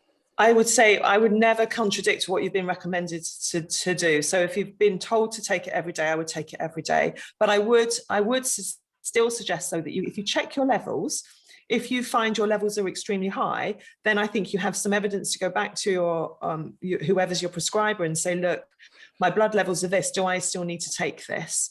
So I would maybe use that strategy. Don't stop taking it, but check it for yourself and then ask. That would be what I would suggest, Charles. I recently had an everything blood test, nothing to do with cancer, nothing to do with cancer at all. And although I have seen blood test printouts before, which is page upon page upon page about absolutely everything. Would I assume that if I contact the medical centre, the doctors, and say, hey, when you did that blood test, did it have my vitamin D? It would be likely to have my vitamin D levels in it anyway, I think it's probably unlikely, unfortunately, unless you've asked for it or they've looked. Well, no, having said that, because of the bone monitoring issue, they might have done. It's very variable. So I would certainly do exactly what you said, though. I would call and say, was vitamin D tested in my test results? And if not, can I ask for a vitamin D test? If not, I've got a blood test, the usual 12 weekly blood test, for, which comes up in June. So I could ask for it then, Ask for it then, and then you can see your level. Ask for, as we were saying, ask for the number. try and see what that number is, and then you can then think about it. Particularly in your case, you're not necessarily going to stop it unless the numbers are really high. If the numbers high, I'd go and ask about whether you need to still continue. Well, it'll certainly tell me if it's June, it. won't it? Because if I'm still taking a tablet plus sunshine, exactly, if it's going to be high, it will be high. It will be. You're right. Thank you very much. Exactly. You're welcome. Hold on. Could I ask the chap with the hand up? 1PZZHS. As I explained last time, it's a Polish background in my. I apologise every time I go to a Zoom meeting because it got on there without my say so, and no one can seem to get it off. You're called Brian. I'm called Brian. What's your name? Brian Zdinsky. But anyway, thank you for an excellent presentation. You're very welcome. Unfortunately, not only do I have prostate cancer, but I have angina, and I've just recently told I've got DVT as well, so it's not going to. Bless you. But my wife here, bless her, she checks with the research and says for this you have to have that, and so whatever. And we find quite often there's a conflict between recommendation for angina, say on cauliflower. You can have it with angina. No, green veg. Green veg. And there's a where do we stand? And can I just add, we've got to go in 5 minutes because we got our vaccination. So could you be quick, please? So the conflict with angina and green veg, interesting. That's not one that I've come across. Is that the deep vein thrombosis? Oh, with DVT, is it? Okay, with green vegetables. Is that what's the rationale? Do you know what the rationale there is? Green leaf vegetables. I'm trying to think what that might be. Why? It helps with clotting. Okay. My husband's on blood thinners because of the. Okay, yeah. Okay. So yeah. So I would say certainly not having too many would be. Do you get your blood levels measured? Is it measured so you can see what the impact foods has on it or not? In terms of that, no. Okay. I mean, it's tricky. You may end up having to then say, okay, well, instead of the green leafies, I'm going to have those other types as well. So, it is harder when you've got multiple things going on to try and combine things. On the whole, if you're having a small amount of lots of different things, rather than, you wouldn't necessarily then be saying you're going to have bags full of spinach, which is not going to be helpful, but a little bit of spinach in a salad with several other vegetables is unlikely to be causing those kind of problems. So again, you could always check that advice and just say, look, does this mean none? Or actually, can I have a small, just a small amount of something in a moderate amount? But I would say then as well, just think about the whole list of all sorts of other veggies you can have and say, well, I'll focus on the ones I can have. And not worry so much about the ones I can't, because you've got lots of other choices. Right, okay, thank you. But it is tricky when you've got multiple things to consider. You've got to kind of think about them all in different ways. My apologies, we've got to leave for the vaccination now. So thank you, Brian. Thank you. See you next time. Bye. Thank you. Bye. Nicola. Thank you. I was listening to a podcast by Professor Rob Thomas the other day, and he mentioned about a slow release probiotic capsule. Okay, yes. Is that beneficial?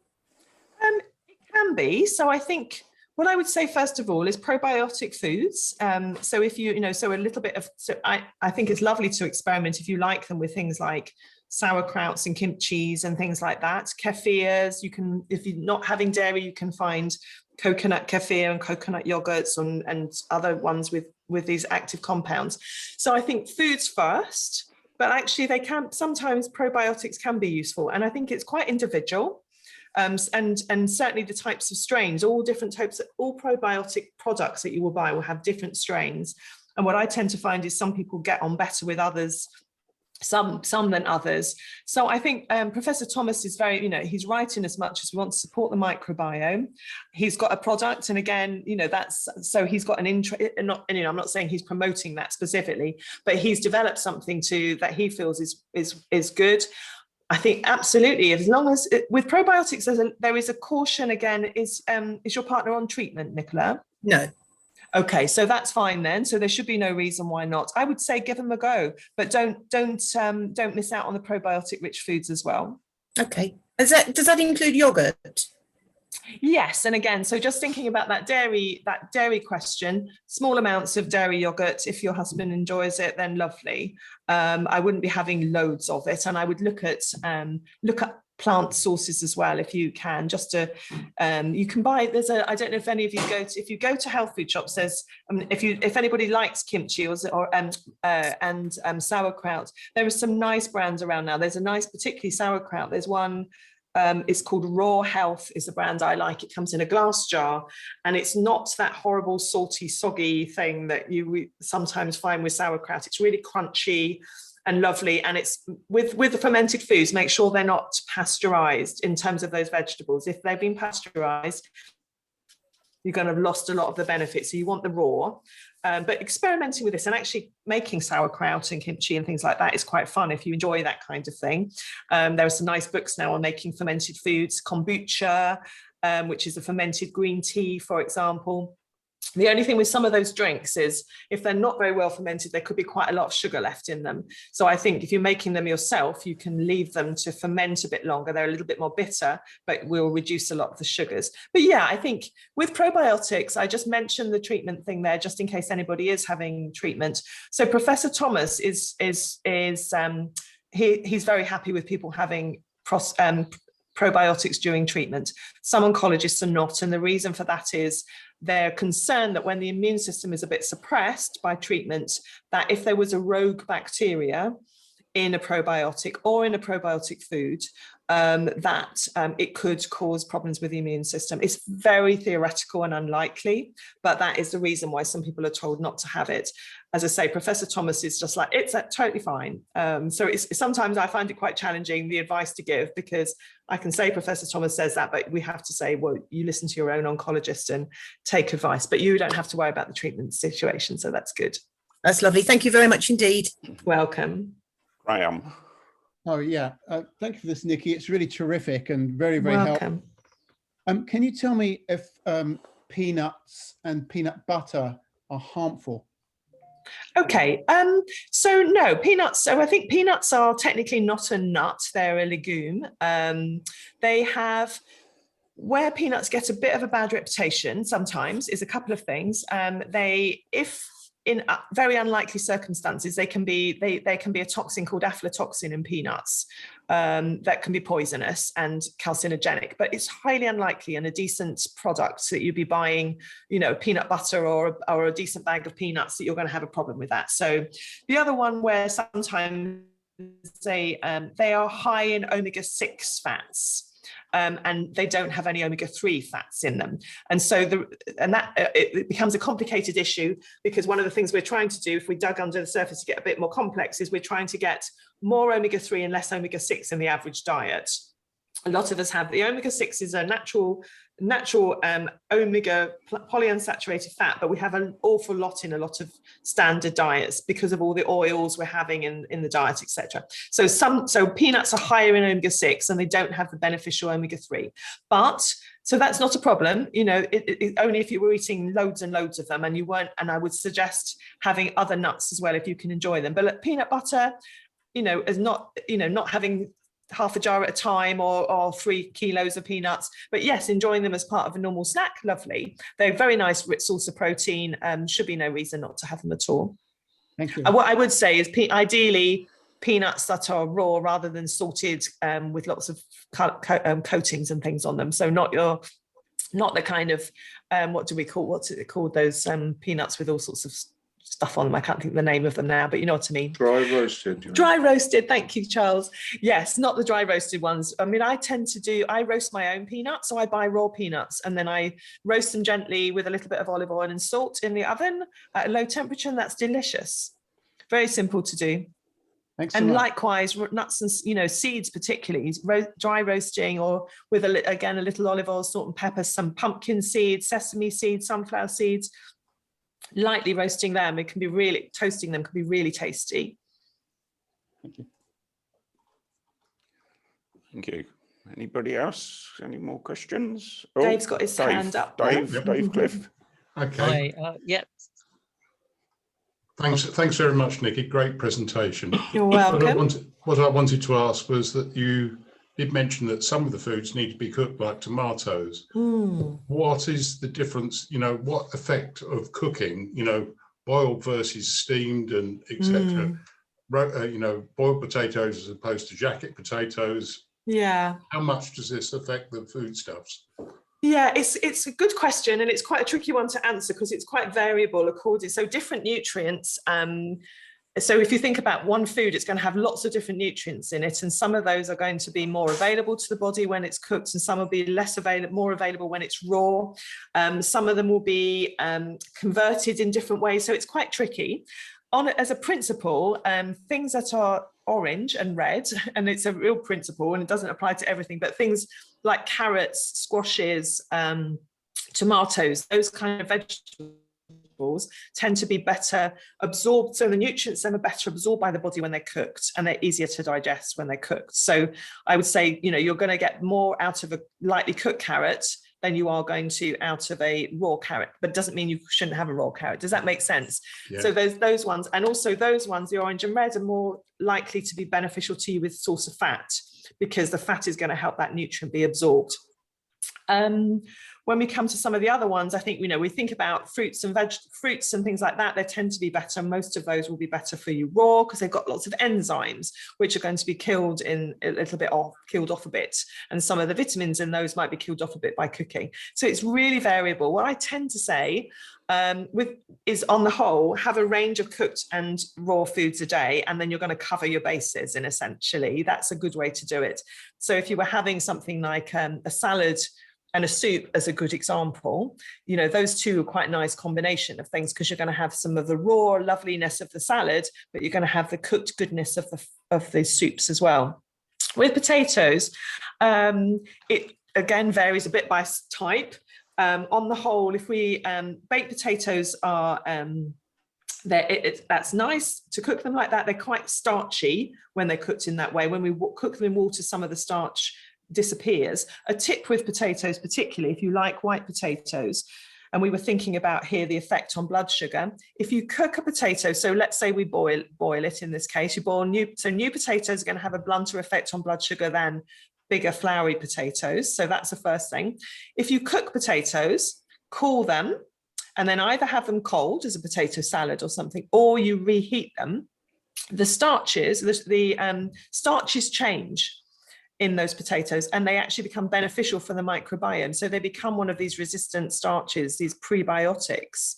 And actually it's interesting, I don't know if anybody knows that Trust Me, I'm a Doctor series that Michael Mosley did. So there's if you Google the potato, you might find it on there. He did an experiment on this, and he was looking at the effect on blood sugar, and they showed the, you know, to confirm the evidence that if you cook it then and have it cold, it's going to be more helpful. But then he reheated it and found it was better again. So, you know, it's a complex question because there's so many different types of food, etc. But I think a mix of them is a good way to go as an overall recommendation, and with a source of fat on salads and soups and things like that, so that those fats soluble nutrients are going to be absorbed as well. You know, the days where we had a salad with just a squeeze of lemon juice because we were avoiding fat was actually unhelpful, because we weren't going to be absorbing all the nutrients in the lovely salad vegetables in the first place. Thank you. Karen? Hi, Nikki. Hi, Karen. I've been transferring from using olive oil for cooking to using rapeseed because I'm concerned about the potential carcinogenic effects of overheating the olive oil. Okay. Is that the right thing to do? I would say I would be careful with first thing is don't really want to heat any oils to too high a temperature, and be using high temperature cooking anyway generally. So even with me, if I was, for example, I would fry an egg, but I would do it there is no spitting or sizzling going on. It just sits and simmers almost in some olive oil, and it cooks beautifully without any spitting, burning, crusting, and all of that kind of thing. So I think first thing is minimize cooking at high temperatures on the whole where possible, certainly in terms of stovetop cooking. With rapeseed oil, it's rapeseed oil has got it's higher in omega-6 fats. Rapeseed's fine. It doesn't have the benefits of olive oil in the same health benefits. But if you wanted to use your rapeseed oil, and if you like it for cooking, I would still be making sure you've got olive oil as your main source of salad dressing, drizzles, and things like that. I'm still a fan of using olive oil up to a moderate temperature. If you go higher than that, on the whole, I would be using coconut oil probably, although some, it can be imparting a bit of a coconutty flavour on some things. So I would use coconut oil for Asian cooking. If I'm stir frying something, I would use olive oil and water together. So I put a bit of olive oil into a moderate temperature, put a splash of water, and the water will then create steam that cooks the food in a sense, and it protects the olive oil. So, so the one thing not to use would be our vegetable oils, sunflower oil, corn oil, not cooking with those. Those are the fats that particularly are damaged by heating. Okay. Does that make sense? So I would say I'm personally fine with cooking olive oil to moderate temperature. What have you got a dish in mind, or a type of food you're trying to think? Sort of, when you're frying onions as the starter of a dish, or doing stir frying. So I would still, with onions, for example, I would do my onions on a low temperature for 10 minutes. So I would cook them for longer on a lower temperature, so that I'm not burning them or charring them in any way, keeping them really simmering away, and you really develop the flavour. So I would do that in olive oil on a low temperature. Okay. Stir frying, I would do that combination. Either if I was doing an Asian stir fry, I tend to use a bit of coconut oil and water. If I was doing another stir fry, I would use a little bit of olive oil, but water with it to kind of balance it off a bit. But rapeseed oil is fine. So use it if you enjoy it and anyway. But I would say make sure, try and have some olive oil in your diet deliberately. Okay, lovely. Thank you. Welcome. Hand down. Anybody else? Oh, yes, it's David. David from Watford. Hi, yes, David. thank you for the talk, Nikki. Hi there. Hi there. About 3 years ago, I was diagnosed as pre-diabetic. So I was put on the healthy living course. Okay. I lost 1/10 of my body weight. Wow. And got off the pre-diabetic range. Good for you. Thank you. I did that by using a high protein, low carbohydrate, high fat diet, which was I thought was quite bizarre, but it actually did work. Yeah. So I guess from what you're saying in the talk, better for me to move to a Mediterranean type diet. Yeah, which is also one of the ways of keeping away from diabetes. Exactly. I think Mediterranean diet is great. I think with, I would say, yes, too much protein with cancer, not necessarily somewhere to carry on doing for it. I mean, what you've done is great. And I think it's, there is some evidence around, there's somebody called the low carbohydrate GP, Dr. David Unwin, who's made a mission to reverse diabetes and pre-diabetes using a low carbohydrate, high fat diet in that case. And it works very well. But I think when you've got to overlay of cancer on it, then essentially you've got a mix of things to think about there. So I think the Mediterranean diet is a good way to go. But I think the concentration then is on the fats, being from the olive oils, the avocados, the nuts and the seeds, those kind of lovely fats there, and then your moderate protein. So you don't need to go low protein, but certainly moderate protein, including your plant proteins like your beans and pulses and all those kind of things would be lovely. But keep an eye on your blood sugar, because I think the other thing we're starting to learn as well is that, we're all very different. The era of personalized medicine is coming. And I mentioned Professor Spector earlier, and he's doing some exciting research at the moment on personalised nutrition. And what the research is showing there is that, a low carbohydrate diet may affect, say, 60% of us in a similar way, but the other 40 have a completely different response, and vice versa. And what he's trying to develop is algorithms where he can predict, based on how you respond to a handful of foods, what you should be eating and it's going to be fascinating. It's going to be transformative. But what it's shown me is, there is no one size fits all. So for you, if you are monitoring your blood sugar levels at all, I would be monitoring, testing things and seeing how you respond to it. And then you can adapt things to your personal situation. Thank you. Keep on allotmenteering and growing the leeks and the cabbages then. Exactly, yeah. And leeks are one of our prebiotics I didn't mention as well. So there you go, in the allium family. Yeah, thank you. Andrew. Yes, hello, Nikki. Sorry, I came in late. I had a family visit. But That's okay. Have you mentioned anything about corn? I chose to ignore red meat for the last 15 years, and I moved to a certain extent to corn. Is that a problem, or is that good? It's not a problem. What I would say with corn is it's a highly processed food. So that's the only thing I would say. You know, in a sense, I think that a lot of when we do replacements for things, they can be quite processed as well. It's a mycoprotein, isn't it, corn? It's a mushroom protein. So I think it's not, I wouldn't say, no, it's a problem. I would look, excuse me, if you're using corn in its natural state yourself, or it's as in it's not in a burger that's already made and some etc. If you're using it to make a dish yourself, that's going to be better than going to the aisle and buying a corn burger or a corn something. Do you see what I mean? Where it's been processed into something else. So I'd be if you're using it that way, fine. But you could also, use a range of other use beans and pulses and things like that as well. So I wouldn't rely just having a lot of, but it's the same with everything, not a lot of any one thing. Makes sense. And, do you have fish and things like that, Andrew, as well? I'm not a cook, but occasionally I will get some salmon, but not often. No. Okay. So I think, if you can find things that you like, that simple things that you like that, a piece of salmon lightly grilled with some lemon juice and olive oil and something like that can be lovely. But I think, but also some of the foods you can, if you're not a cook, I think, buying bags of ready chopped vegetables that you can throw in to make a stir fry with a handful of you could have a bag of frozen prawns, for example, if you like prawns, and then just throw, defrost a few of those, throw them in with a bag of pre-cut veggies, a little bit of soy sauce, and you've got something there you can make a quick, simple meal with. So there are a few things, even just again, we talked about, not having an excess of eggs, but a couple of eggs with lots of things you like in that as an omelette, nice, simple, straightforward supper. So don't enjoy your corn if you like it, but I would say try and experiment a little bit with other things in your diet as well. I have to say, I confess that I do have corn burgers and corn sausages and corn mince. So okay, so because I find it so easy. So what I would say then with that's have it, but try and fill most of your plate with other things.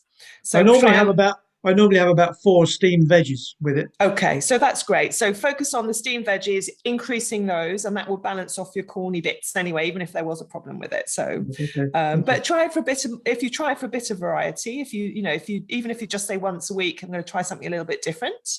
Right. Okay. That can be good way to go. But if you don't make it stressful, like I was saying, if it's not something you enjoy, then either see if there are ways you can find to enjoy it. And we do cook demos and things like that at Penny-Bron. So, you're welcome to come along and see if you get any inspiration from one of my team, Victoria, who's got an encyclopedic knowledge of all the lovely things about herbs and spices and different foods, and will inspire anyone to try different things. But the main thing is have your veggies, you're having those, that's great, and enjoy your food. So you're doing lots of good there, Andrew. I hope this is my final thing. I hope this is a positive. I do get Hello Fresh. Okay, yeah. Every now and then I manage to get out of the 3 meals that I get sent when I say yes, when I tick the box. I can manage to get 9 meals out of that. Okay, so so I think those. I'm on my own, and the portions are so large. I managed to get 9.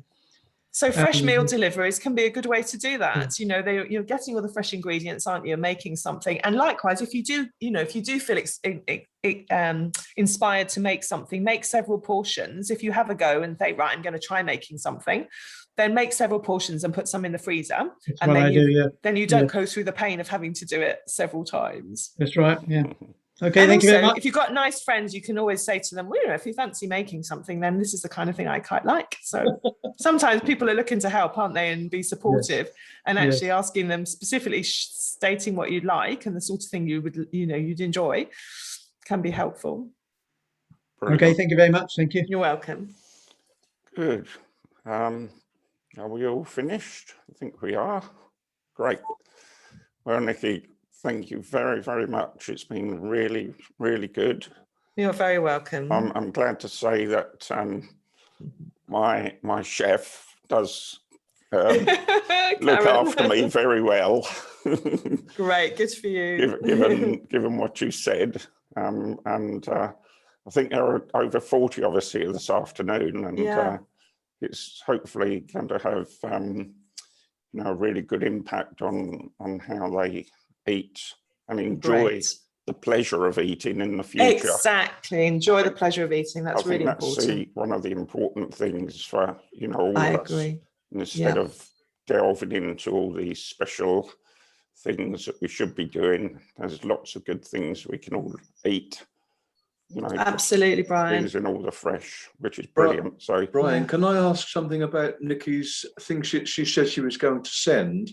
I took a copy of some of those. But no, don't worry, Charles. You can't click on the link, can you? Don't worry, Charles. We'll send this. I'll send the presentation. It's all been recorded. Yeah. And it will certainly be on our Mid Sussex website, and also Roger will put it on the Picasso. I'm thinking of a page website where you can click on the link. What I'll do is I'll send. So I probably send the main presentation as a PDF, but I'll pull out the links onto something so you've got all the links as well. Then you can have a look and use those. But you're right, on a PDF you can't use those. Yeah, that'd be great. So if you can send that through to me, Nikki, I will do, Brian. Please to me, and then I can distribute it to. Will do. To the two groups that have participated. So it's brilliant. Thank you very, very, very much. You're very welcome. Very welcome. Nice to meet everyone, and thank you for inviting me. I'm sure that Penny Brown will feature in future presentations because you're doing a great job. Brilliant. Well, thank you. And yes, again, we're very welcome because we've got lots of different, areas we can talk about and support you with. So just give us a shout. Absolutely. Thank you very much. You're very welcome. Nice to meet everybody. Thank you. Goodbye. Take care. Bye. Bye. Bye. Thank you. Bye. So before everybody dashes off, Roger, I'll leave you to it. Roger just wants a quick word. Yeah, I just want to make you aware of the next Zoom meeting that we will have, which should be around a similar time next month in May. I've not had the actual date confirmed yet. It's either going to be the 19th of May, which is a Wednesday, or Friday the 21st. And our speaker is Professor Edd James, who Picasso has actually had at one of our AGMs before now. He's an excellent speaker. He works out at Southampton University Research Centre, and he's a leading researcher in immunotherapy, which is quite a new treatment, which a lot of trials are going on for different immunotherapy drugs at the moment for prostate cancer patients, particularly patients that are in the advanced stage of cancer. Some of the immunotherapy drugs and the trials that have happened have had spectacular results with patients whose PSA has gone through the roof, and they're basically at the end of treatment, yet they've had marvelous results with immunotherapy. It's not a one fix for everybody, unfortunately. That's why there's still a lot of research going on, and I'm sure Professor James will explain exactly what is going on with immunotherapy when he talks to us. But it has certainly benefited some men, but the magic bullet they need to find is that it suits every man. But we shall see. It should be a very interesting talk. Again, I'm not quite sure whether it's going to be an afternoon talk or an evening talk. It really depends on what suits him best, really.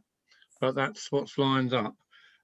If any of you want to read up about immunotherapy, do request one of these booklets, Knowledge and Powers, because we've got a section in there all about immunotherapy. In fact, Dr. James, or Professor James now, actually wrote a large percentage of the immunotherapy section within that booklet. You can request a booklet if you email info@picasso.org, info@picasso.org. And we'll post one to you. It is on our website. If you wanted to go on the website and have a look at the booklet, then do so. Okay, Brian. Great, thanks, Roger. So just about finishes the meeting. It's been a good meeting. It's the longest I've been to, 2 hours. So obviously we've all enjoyed it a lot. So thank you all for coming, and see you all again soon. Thanks, Brian, for organising it. Yeah. Okay. Well Thanks, done. Brian. Many thanks. See you. Bye. Thank you for Bye-bye. the invitation as well. Thank you very much. Thank you. Bye-bye for now. Bye. Bye. Bye. Bye. Bye. See you, Derek. Who's left? Okay, well, I'll see you tomorrow then, Brian. Yeah, I'll see you tomorrow.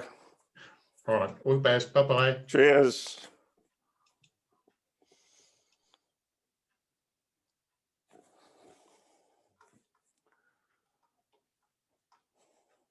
Okay, that's good.